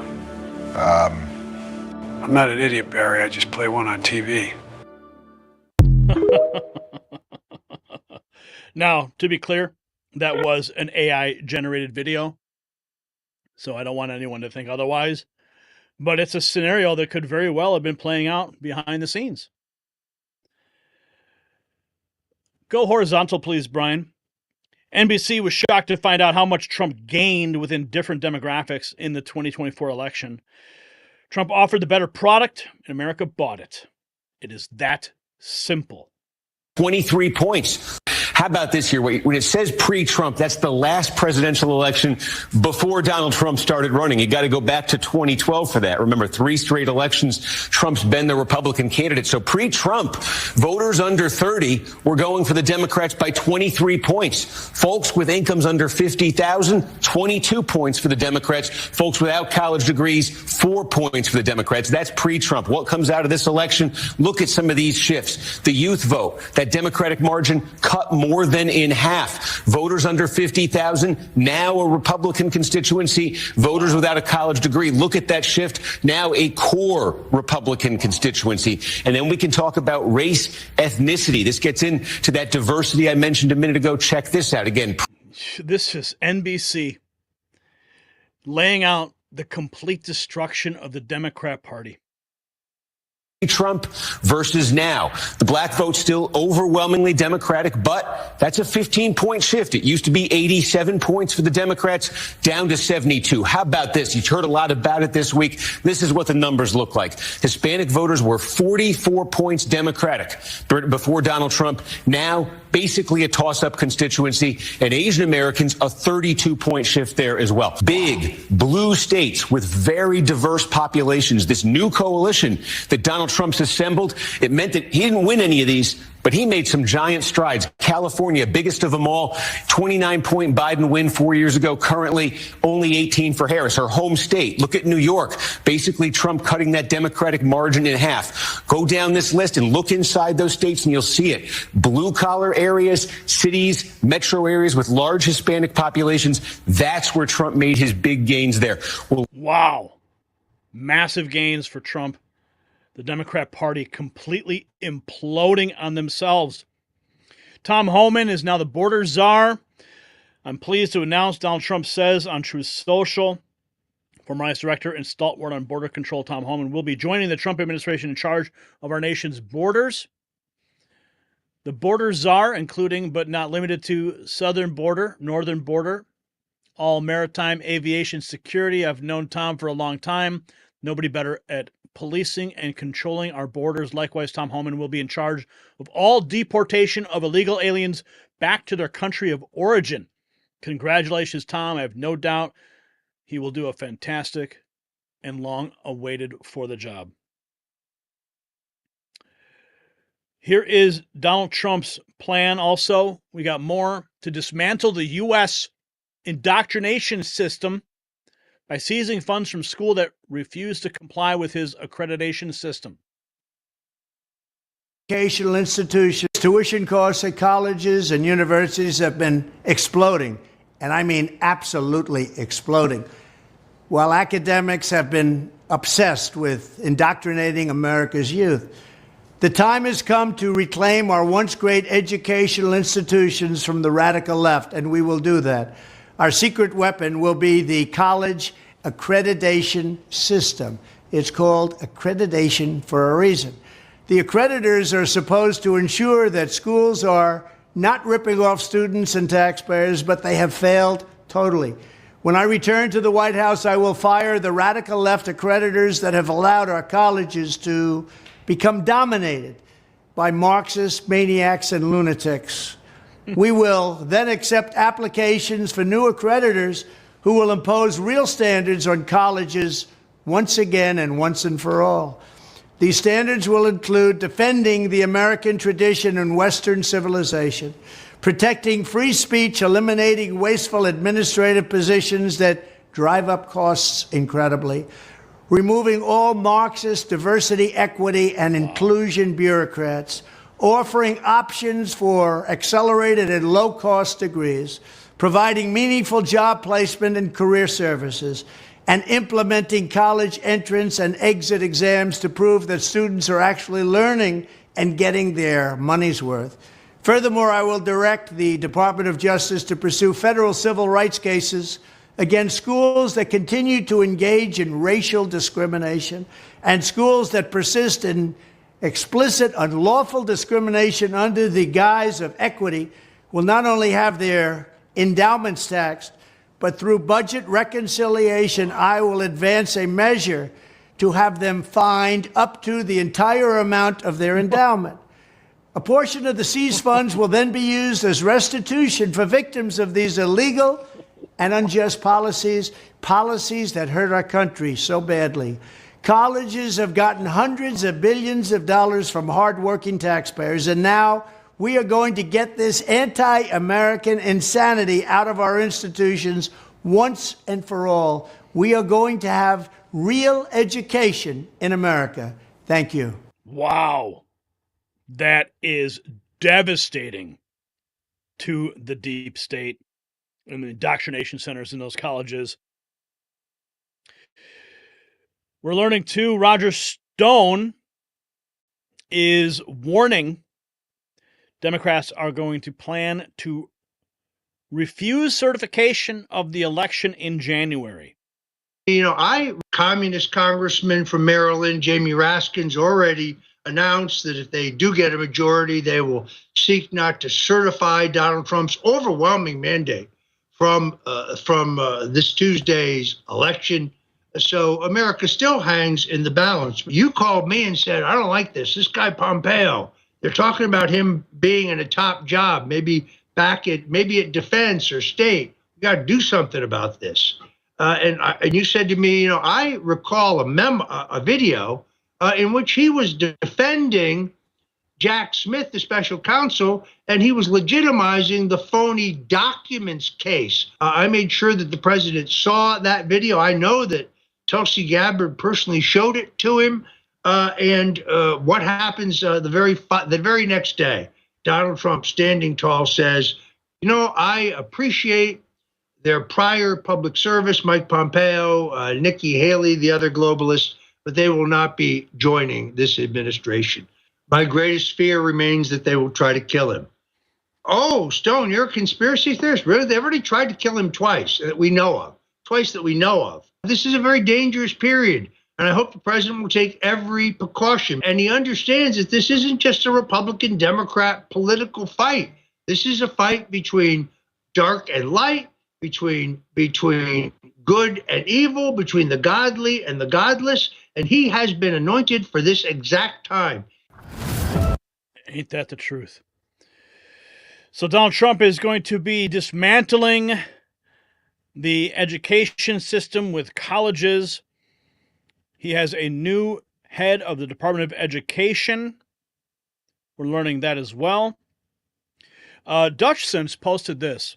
I thought this was an interesting point that he made with respect to what's going on with the Department of Education.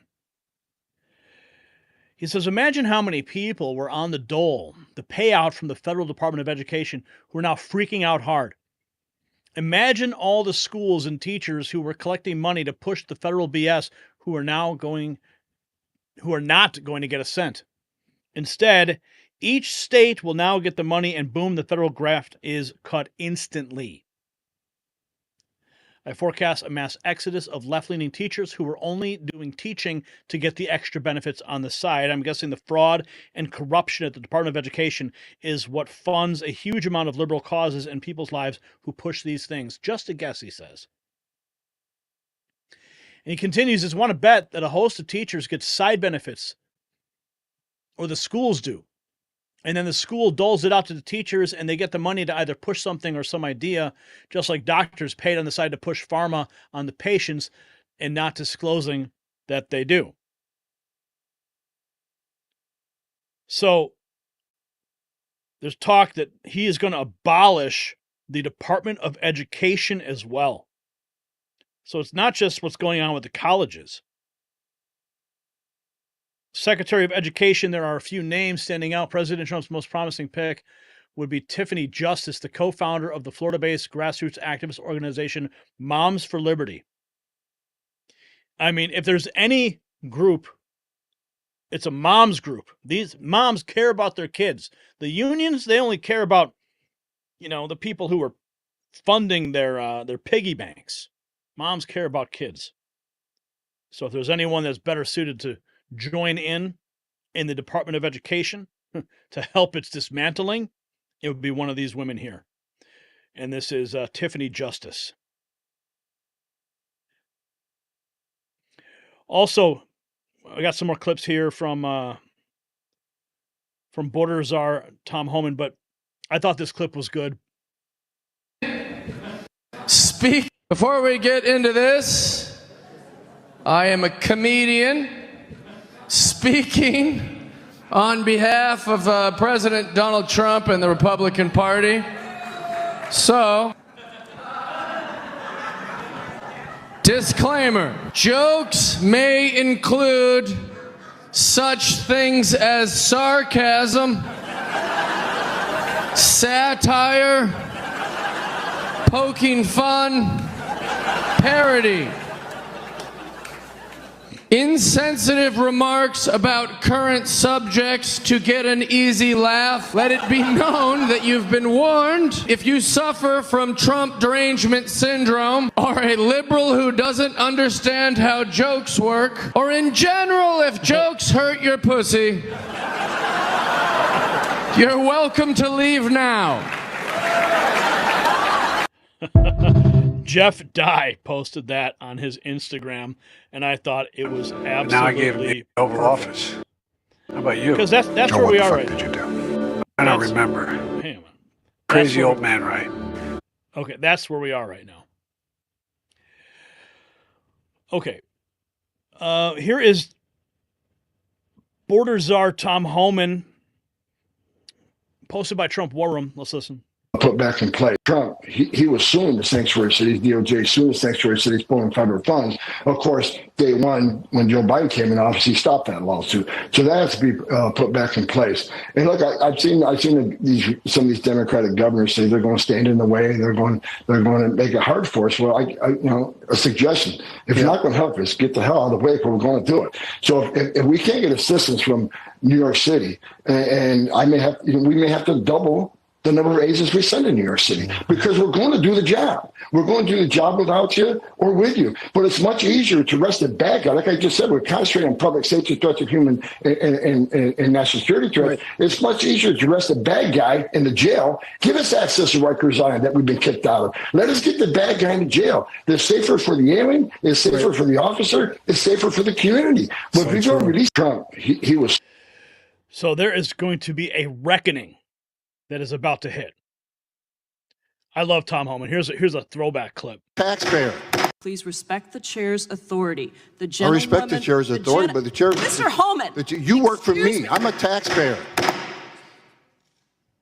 I'm a taxpayer. You work for me.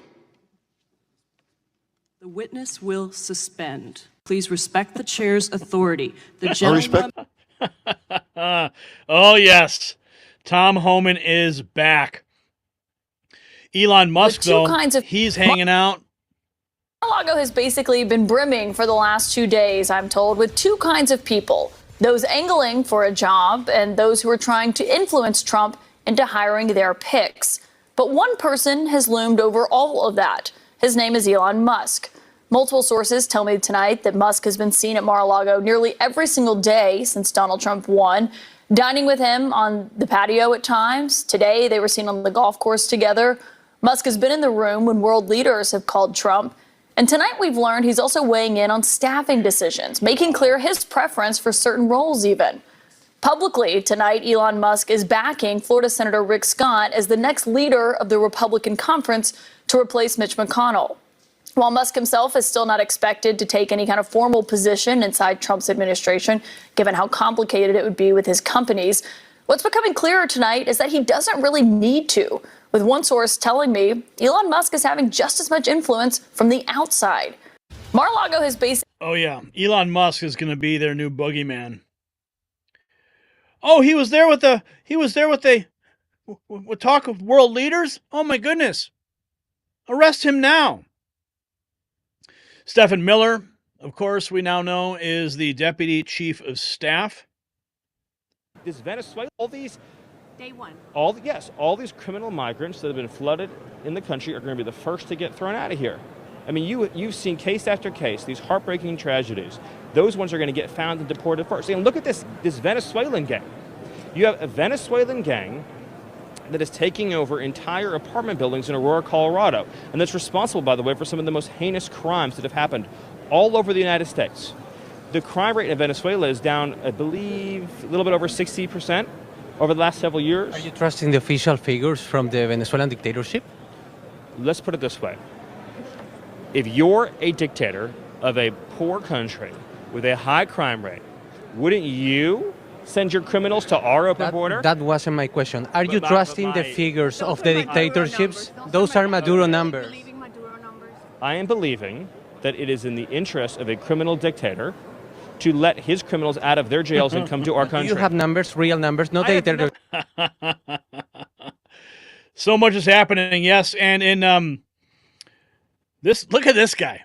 Listen to what he has to say. Brian, go vertical with this young man. Trump is not in office yet, but people in New York City are already feeling the impact. Sidewalk.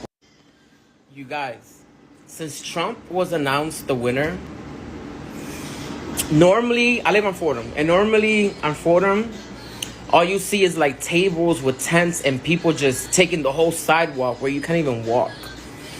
42nd Street is full of criminals and shit. Since Trump was announced the winner, when I tell you our streets have been clean, our train system have been clean of people, and like you could walk in the sidewalks, like I can't even explain to you the feeling of peace that I feel and safety. Like it just feels so great. Like, thank you to all the people that voted for Trump. Like, this needed to happen. And yes, I'm Puerto Rican. I'm not against immigration. But when you come here to vandalize, to steal, to rape, and then to laugh at the taxpayer, telling them to go to work so that you can eat while you slay up in a 5-star hotel for free, yeah, it's time for you to go home.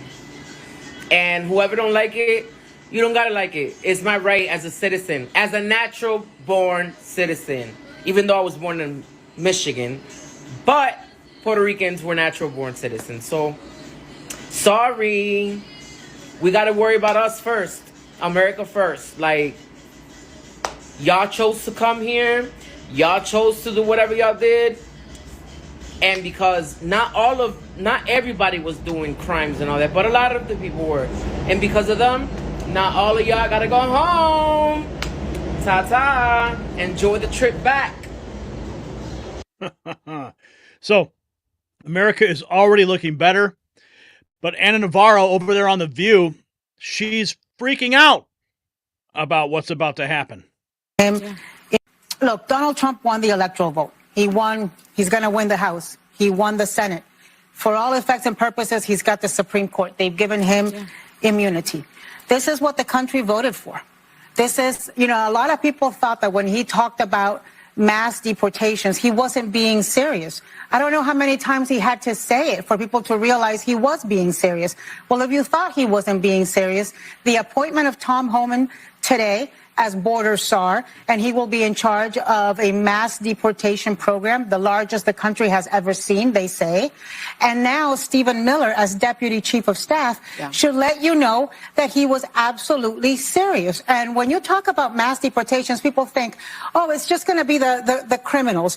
There's not enough criminals, aliens in the federal prison system for it to be mass deportations. What it means is grandmothers. What it means is brothers and aunts. What it means is abuelos y abuelas. It means dreamers. It means your family members. It means your colleagues. It means your friends. It means people who are part of the society. And look, America, those of you who voted for Trump, this is what you wanted. This is what you voted for. You screwed around and you're about to find out.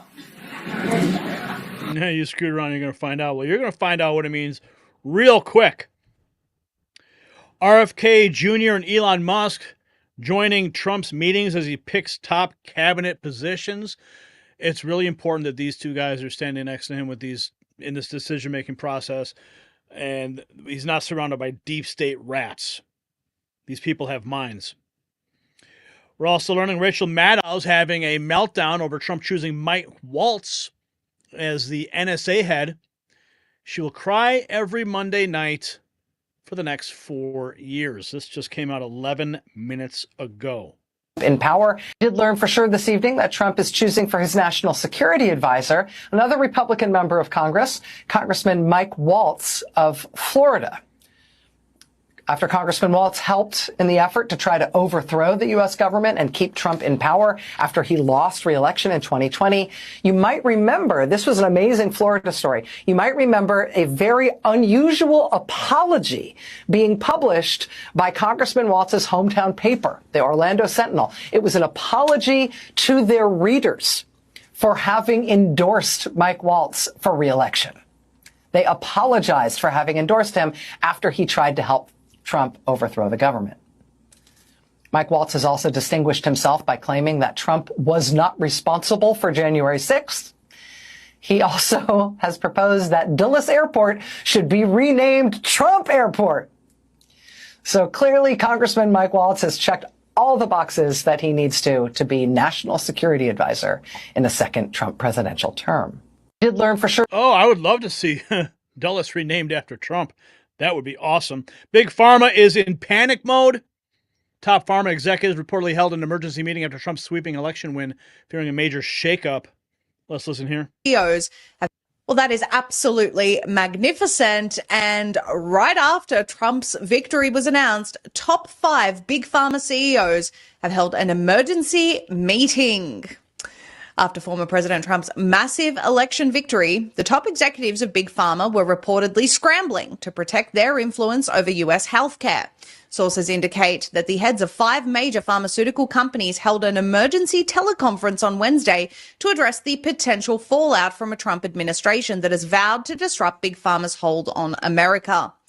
New Jersey Assemblyman and advisor to Robert Kennedy Jr., Jamal Holley, shared the breaking news on X Wednesday, stating, "Sources tell me top 5 CEOs of pharmaceutical companies are holding an emergency teleconference at 1 p.m. A lawyer..." Oh, that's beautiful. Let them panic. Let them panic. And also, what's going to happen here? CBS News is perplexed that Donald Trump is not full steam ahead, on rejecting D.C. swamp dwellers like Mike Pompeo. It's just because at the end of the day, Trump wants to make sure things because at the end of the day, Trump wants to make sure things are moving along smoothly on ideological and policy lines come January. Do we know what it was with Mike Pompeo, who served him quite loyally for 4 years as CIA director and Secretary of State? Was it his support, for example, of Ukraine? It's just a different orbit around Trump right now. The president-elect has people like Donald Trump Jr., Elon Musk. He has Steve Bannon on the outside advising him. These are people who are not interventionists. These are people who aren't traditional Republican hawks. That's not to say some hawks won't end up in this administration, or some Wall Street figures might end up in this administration as well.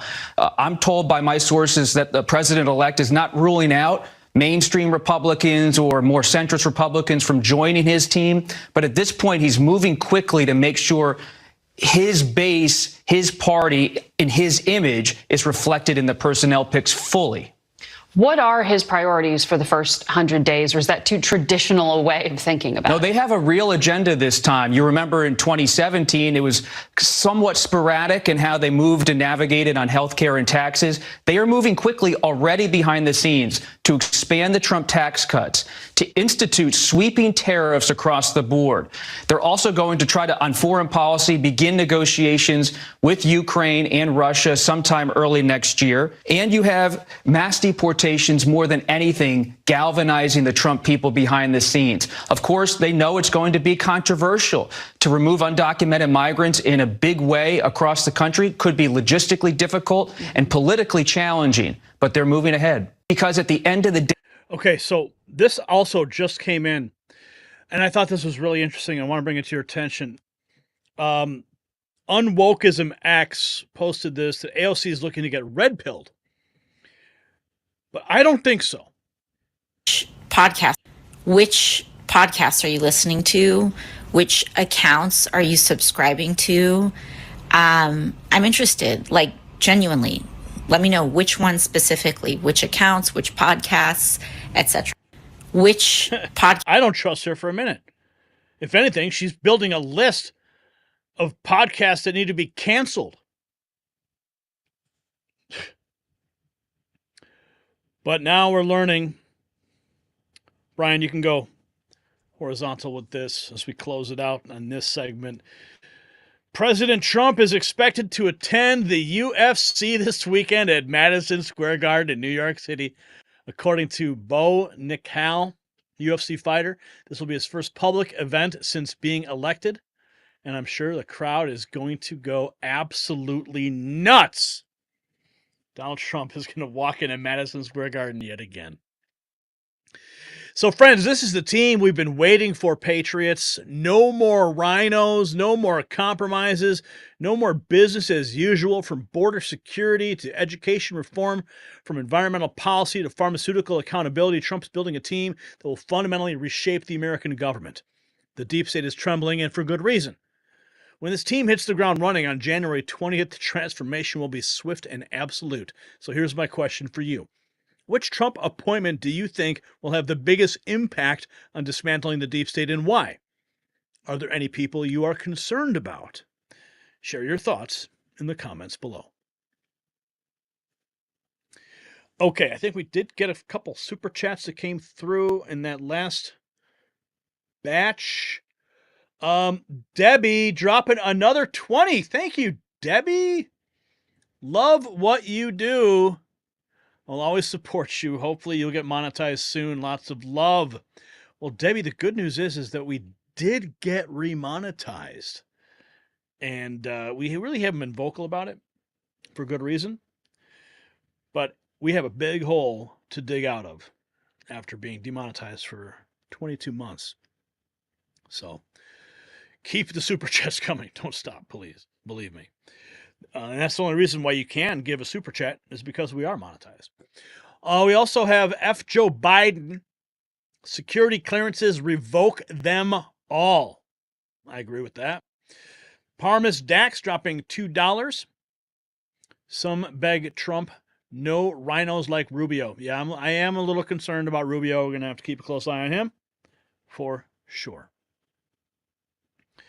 Okay. Let's get into our final segment of the night here.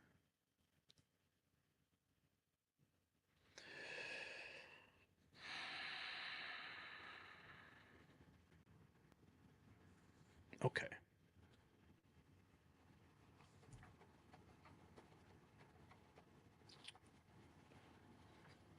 Brian, you ready? You there? Okay.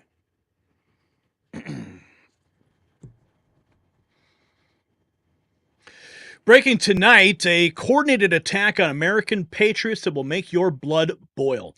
In Fox Valley, Illinois, leftist radicals are trying to destroy Big Hearts of Fox Valley, a charity that keeps children from freezing in the winter. These monsters would rather see kids suffer than allow conservative charities to help them. But patriots, this is where their cancel culture campaign ends.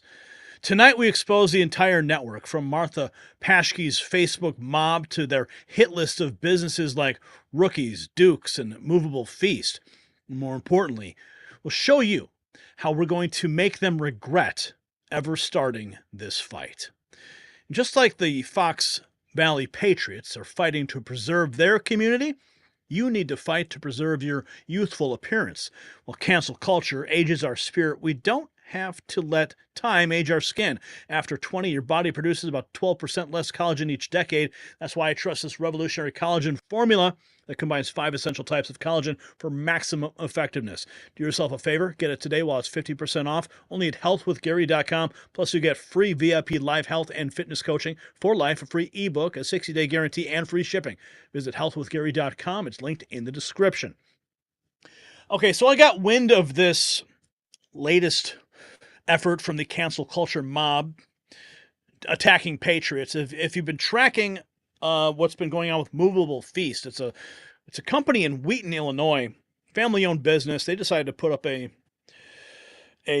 Make America Healthy sign, and we stand with Trump banner and Jesus. We stand with Jesus banner in front of their store. Well, that triggered a lot of leftists and started something. Well, it's actually expanded, and the word is getting out. So I posted this message, and thanks to individuals who brought this to my attention. I got lots of messages today on this, and this is close to my home. This is in my neck of the woods, so it has even more impact. But we're going to take action today. So the radical left is they're at it again, a group of cancel culture elitists led by politicians targeting conservative businesses to crush freedom and silence dissent. This is a war for our values, patriots. So I want you, all my ex-Army people, my ex-Army, share this out. It's already going viral. 57,000 hits on X, 254 shares. But this is only the beginning. Okay? Now, we're going to get into the details of this. So Awake Illinois is the one who blew the lid off this shocking scheme. A Facebook group called Fox Valley Activists, run by local elites, is trying to boycott businesses for supporting MAGA. This is nothing short of a coordinated attack to cancel anyone who doesn't bow to their agenda. This is the Facebook group. For the past 10 years, I've been compiling a list of local businesses whose political views I disagree with. I've moved it to a Google Sheet for easier access and included my reasons. Here's the link. Well, the link is dead now. They've taken the link down, so you can't access it. Or maybe they realized they got caught. Their hit list leaked on Facebook intentionally. But don't worry, I'm sure they've got it circulating in private groups now. Now, Martha Paschke, she's the alderwoman for Geneva, Illinois. She's leading the charge, and she is the admin of this very group, this radical group. And instead of serving her city, she's working to destroy the very businesses that fund it. This is not leadership. It's a power grab fueled by anti-American agendas. Here she is, Martha Paschke, alderperson for Geneva's 4th Ward since 2023. Now, Paschke, the so-called Director of Innovation and Strategy for Aurora, Illinois, is focusing on how to divide her community rather than support it. And the irony, she's supposed to be strengthening Fox Valley, but she's working to tear it apart. This is cancel culture at its ugliest. Here's the list. Now, again, go to my X account. You'll find this list. And this is where it backfires. They publish this list. The list goes out, but now we have the list. And we are going to counter their hatred with support. Strong, patriotic support. When we put the word out about movable feasts, that company was flooded with support. We put out a tweet, a post on X, and what happened? Somebody called them up and donated $1,000. Well, that's what we need to do with every single one of these businesses. Whatever you can do to support them. But most importantly, big hearts for Fox Valley. I'm going to tell you more about them in a minute, so stay with me. Don't go anywhere. So Rookies in St. Charles, they made the list. Ready for this? Because their servers wore MAGA hats. That's all they did. The hardworking people at Rookies are being attacked for expressing their beliefs. These cancel culture tyrants want to starve out waitstaff for daring to support America. Here's Rookies right there. Duke's in St. Charles. Now, my wife likes this place, and she's been saying, we got to go to Duke's. I have not yet been there. But they're being punished for the same reason. Servers were spotted wearing MAGA hats, and now the woke mob wants to crush the business. It's not about justice. It's about forcing people to bend the knee. They want to control what you wear and how you think. Here's Duke's. And here is the woman behind it all. Yep, very typical. This woman is Paula Merrington. She is an admin of this left-wing boycott mob. She's made over 15 posts attacking local businesses. This woman is out for blood. She's not stopping at one or two businesses. She's going for everyone who stands up for conservative values. Look at what she's got on her cheek there. This is her Facebook profile picture. No hate. Well, all she's doing is spreading hate by allowing posts like that in her Facebook group that would destroy small businesses just because they wear a MAGA hat or support President Trump or America First.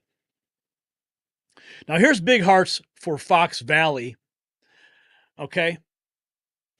If you don't know who they are, they're the last line of defense for struggling kids who would otherwise freeze. They deliver coats, Christmas gifts, and hope. But now the cancel mob is targeting them. They want to let these kids freeze to death. This charity, this nonprofit is on the list. Now, I've spoken personally with the owner of this group, Minor Mobley. He runs it. I've spoken personally. I've sat down with him, and he's explained to me some of the most beautiful things that this group does. At Christmas time, they have cars lined up around the shop. And they have people coming in. They literally, what do? They get lists of what kids want for Christmas. And they have shoppers that go out and they farm it out. They shop the gifts. And then the families come in and then they deliver the gifts to these families that can't otherwise afford them. And the kids get what they want for Christmas. And they're going to go ahead and cancel these guys? For what? I'll tell you why. Big Hearts is run by the owner of Excel Automotive. They don't just give. They save lives. And these radicals are going after the very foundation of this charity. Canceling Big Hearts means children without coats, families without gifts, and pure unfiltered suffering this winter. I'm going to get into more about Big Hearts in a minute, but it breaks my heart when I think about what these people are trying to do. Why? Oh, I think about these kids. If you're gonna do anything this Christmas, this Thanksgiving, make sure you go to Big Hearts for Charity, Big Hearts of Fox Valley, and donate to them. They're a 501c3 nonprofit organization dedicated to supporting children and families within School District 303 who are facing financial challenges. Their mission is to provide essential assistance to families in St. Charles and surrounding communities during key moments throughout the year. We focus on enhancing holiday experiences, ensuring warmth during the winter months, easing back-to-school transitions, and offering year-round support for families in need. Want to cancel this? They want to cancel these people? Yeah. Okay, the website is bigheartsfv.org. bigheartsfv.org. They're on Facebook, they're on Instagram, they're on X.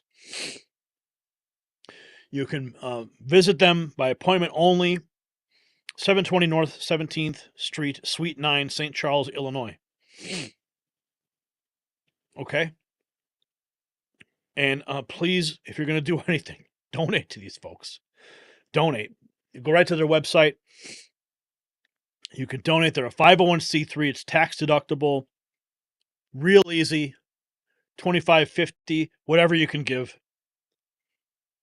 Please do. Okay? And there's Minor right there.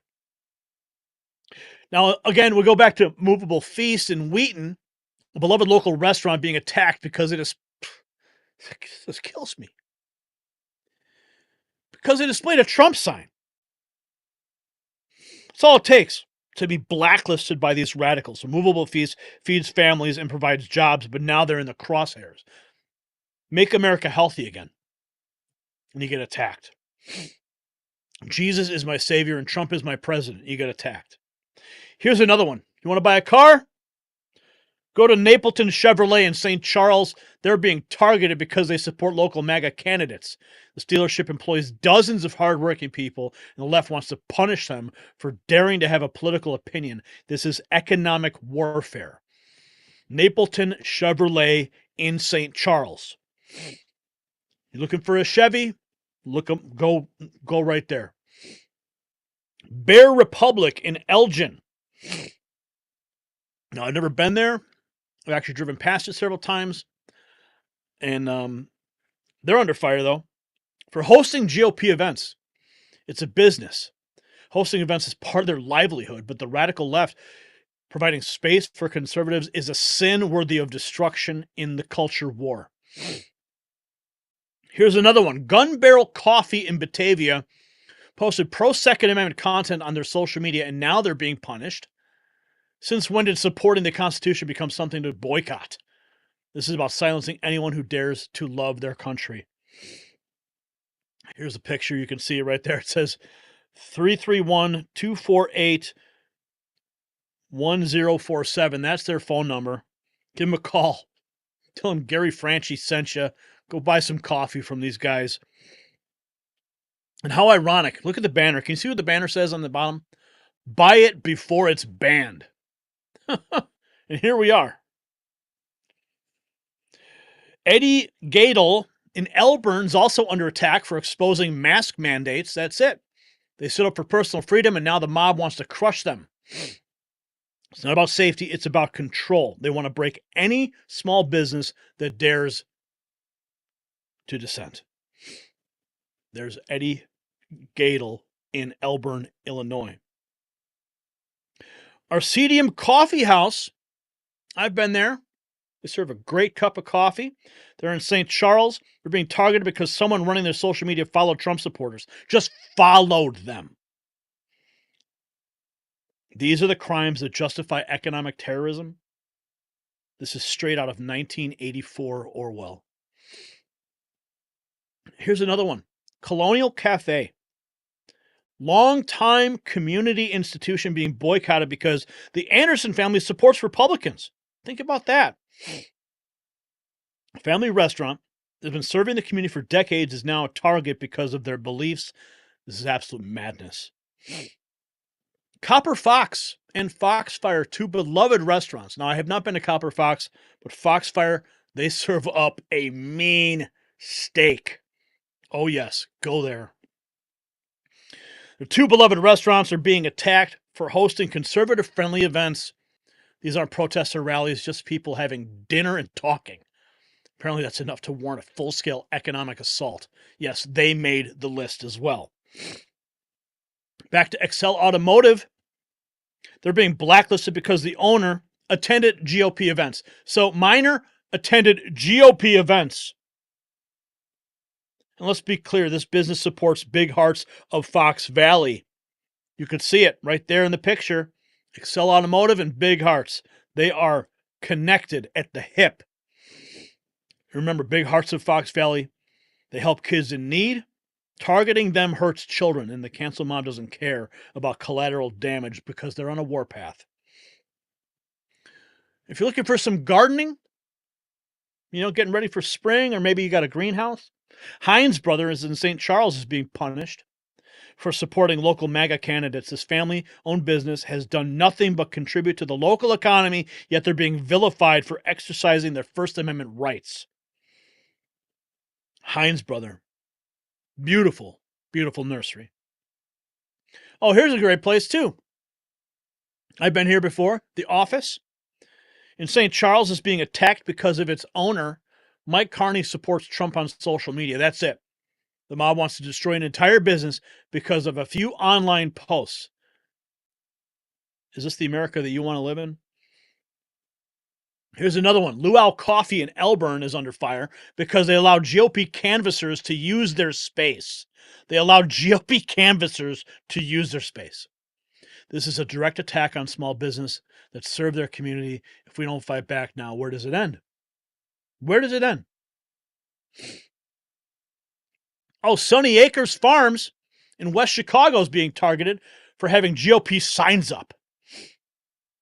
It's not about politics. It's about erasing voices, conservative voices from the public sphere. They want to cancel any business that doesn't fall in line with their radical agenda. Here's a couple more. Peerless Fence and Prestige Imports. Two staples in the area are being punished because their owners are Republicans. They're businesses that provide jobs, pay taxes, and support the local community, but none of that matters to the cancel mob. They just want them gone. Peerless Fence. Need a fence? There's the number. 800-543-6511. Give them a call. Tell them Gary Franchi sent you, and we are fighting back against the cancel culture war. Looking for a car? Look up Prestige Imports in St. Charles, Illinois. I don't know how many times I've driven past this place. Yeah, they got some pretty cool cars there. So if you're looking for something, nice import, look them up. Go to their website. I'm sure they will help you out. If you're looking for a Buick or a GMC, yeah, a lot of auto dealerships on the list here. Fox Valley Buick GMC, they're under attack for supporting MAGA candidates as well. This dealership is a cornerstone of the local economy, employing dozens of workers. Hurting them doesn't just hurt the owners, it hurts every employee and their family. If you're looking for a nice drink and a night out, Lucky Joe's in Batavia. Well, go there, in Batavia. They're being boycotted because they displayed a Trump sign on Election Day. This is the level of insanity that we're dealing with. The cancel mob wants to wipe out every business that doesn't conform to their leftist agenda. Oh, this place, the Village Squire. I've never seen pretzels this big before.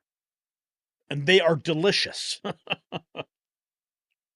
Village Squire in South Elgin is being punished for hosting conservative events. This is a family restaurant that's been a gathering place for the community for years. Destroying them hurts everyone and not just the owners. I can't believe these places, all these places. I know all these places. Whiskey Bend in St. Charles. Actually, my wife and I just went there recently. It was like right before closing. We sat in the corner. They had some great food, great drinks. They're on the hit list because its owner supports MAGA. It's not about boycotting businesses. It's about sending a message. Obey the mob or face financial ruin, and we will not let this stand. They got an awesome patio. Look at that patio. It is awesome. And there's a number for them, 630-549-7861. 630-549-7061. Give them a call. Make some reservations. Tell them that Gary Franchi sent you. You saw it on the Next News Network. So this boycott's not just an attack on business, it's an attack on our community. It hurts everyone. Employees, families, customers, creates division where there should be unity. It's about power and control, and we must fight back to save Fox Valley conservatives. The stakes could not be higher. If we allow big hearts for Fox Valley, movable feasts, and others to be destroyed, who will step up for the vulnerable? It's not about politics, it's about survival. Our community's future is on the line. So when Movable Feast was attacked, we flooded them with support. Now it's time to rally again. Visit these businesses, share this thread, and show the cancel mob that we are stronger than their hate. Together, we fight for freedom, community, and for America. Look at these reactions. Awake, Illinois, thanks for sharing. Let's go. God, J.B. Pritzker, thanks for the list. Edward Zoll, we need to end cancel culture and shop at these brave establishments. Maggie, the entire state is in panic, and it's glorious. Great post. Would be nice to list all the members of the group organizing these boycotts to be outed. I had my snowblower fixed last week. Mechanic had a Trump hat on. Going to give him some more business going forward. Why so few responses and shares on this? Great list. I'll make sure to add this to my must patronize list. Hope this backfires in spectacular fashion. Fox Valley activist has gone dark, blocked their page and everything. Yep, but we exposed them. Even though they blocked their page, we know who they are, and we have called them out. This is a victory right here. This was 4 minutes ago. As I'm reading all this stuff, this just happened. Fox Valley activist gone dark. These are all near and dear to me. Fabulous businesses. I can't believe the hate some people spew. I feel bad for the families who have to have such a toxic member. Wow. Look at all these replies. Looking forward to supporting these businesses. Thanks for the guide. I'm sure there's a way of getting them out of office.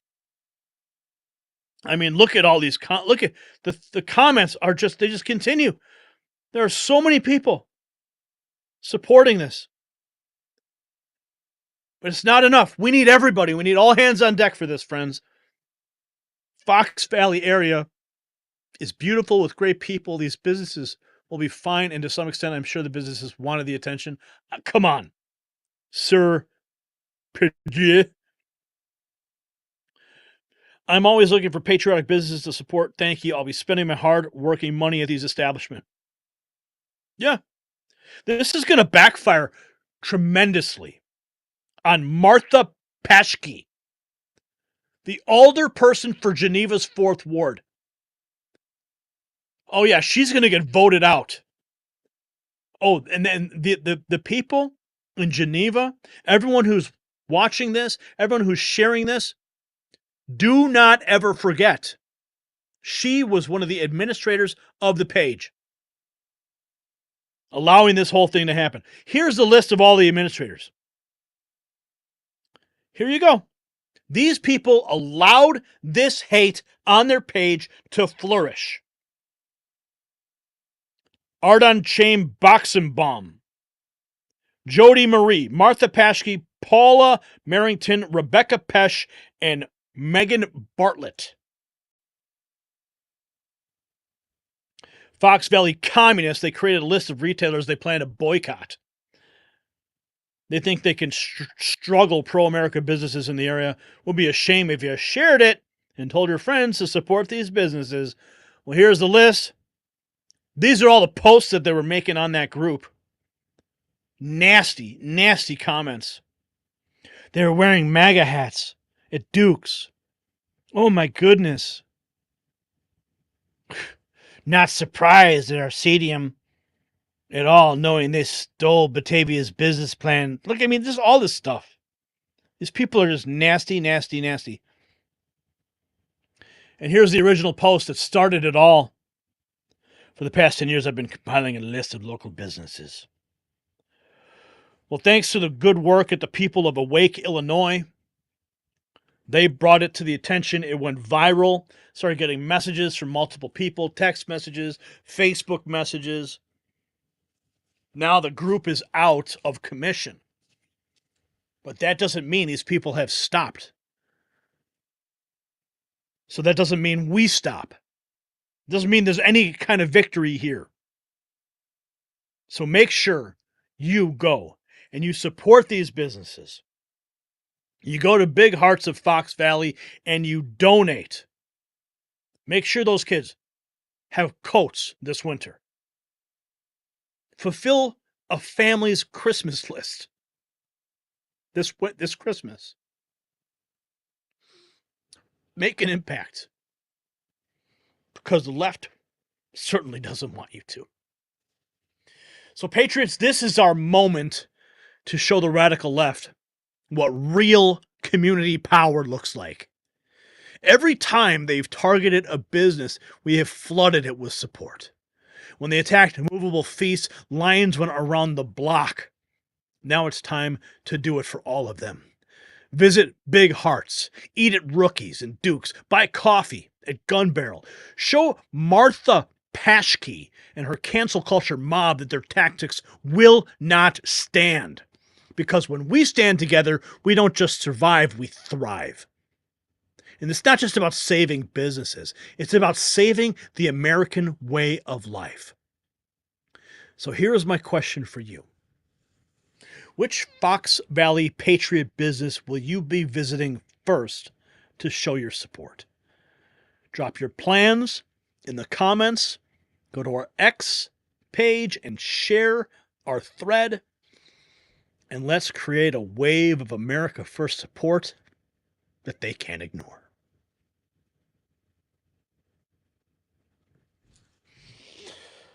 Oh, man. That hit so close to home, man. When I saw that, I couldn't believe it, man. Oh, man. Okay, we have couple more super chats here. I'm trash, brah. Says, I have a new addiction watching liberal meltdowns. Am I the only one? It's better than Netflix. F. Joe Biden dropping 2 spot. It's effed up how freedom of speech goes both ways. Hey, man. They're free to go ahead and post all that garbage on Facebook all they want. All they want. But what they don't know is now we've got the list that they're trying to boycott and they're spreading around. And we're going to turn it around on them. We're going to make sure these patriot businesses rise even stronger. That's how stupid these people are. They forget the power of the people.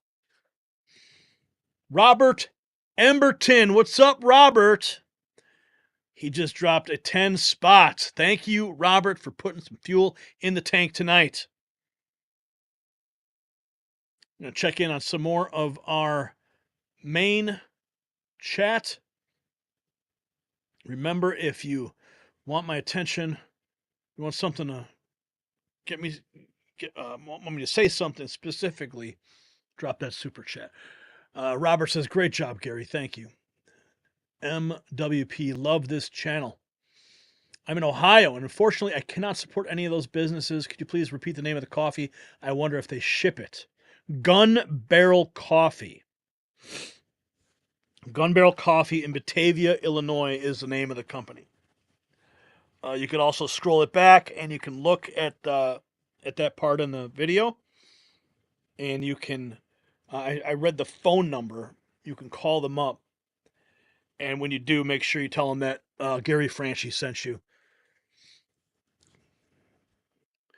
Okay, thank you for that, Susudio. Thank you for that.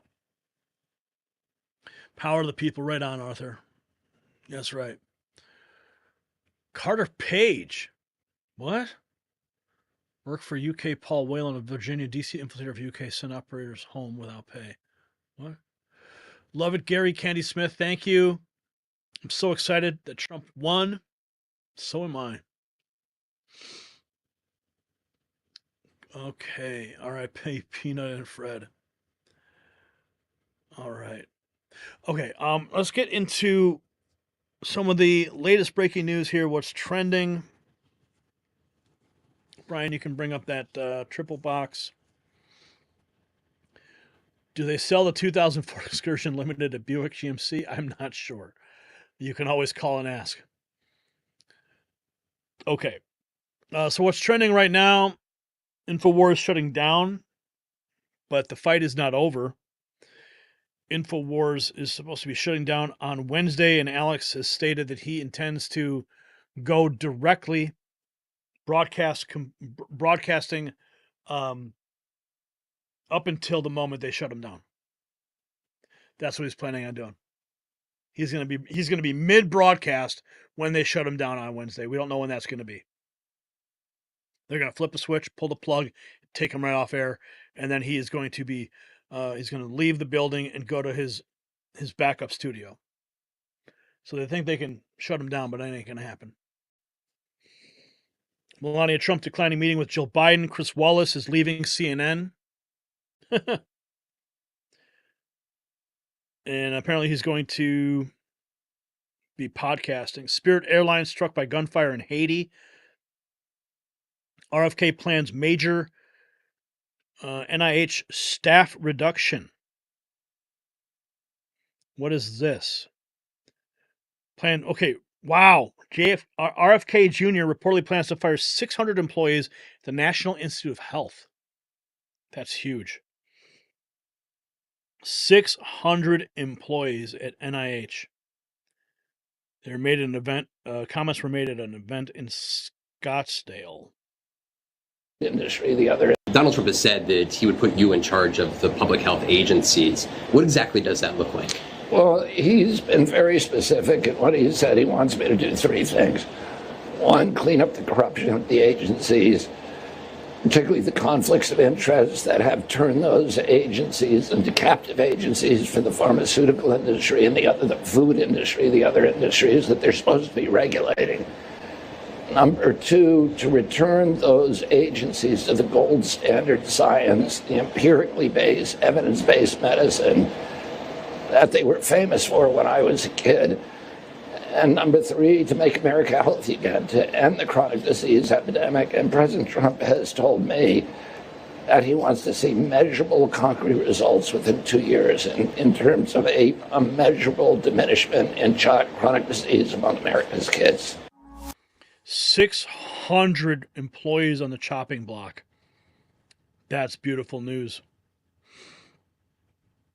The Republicans have taken control of the House, retained it, I should say.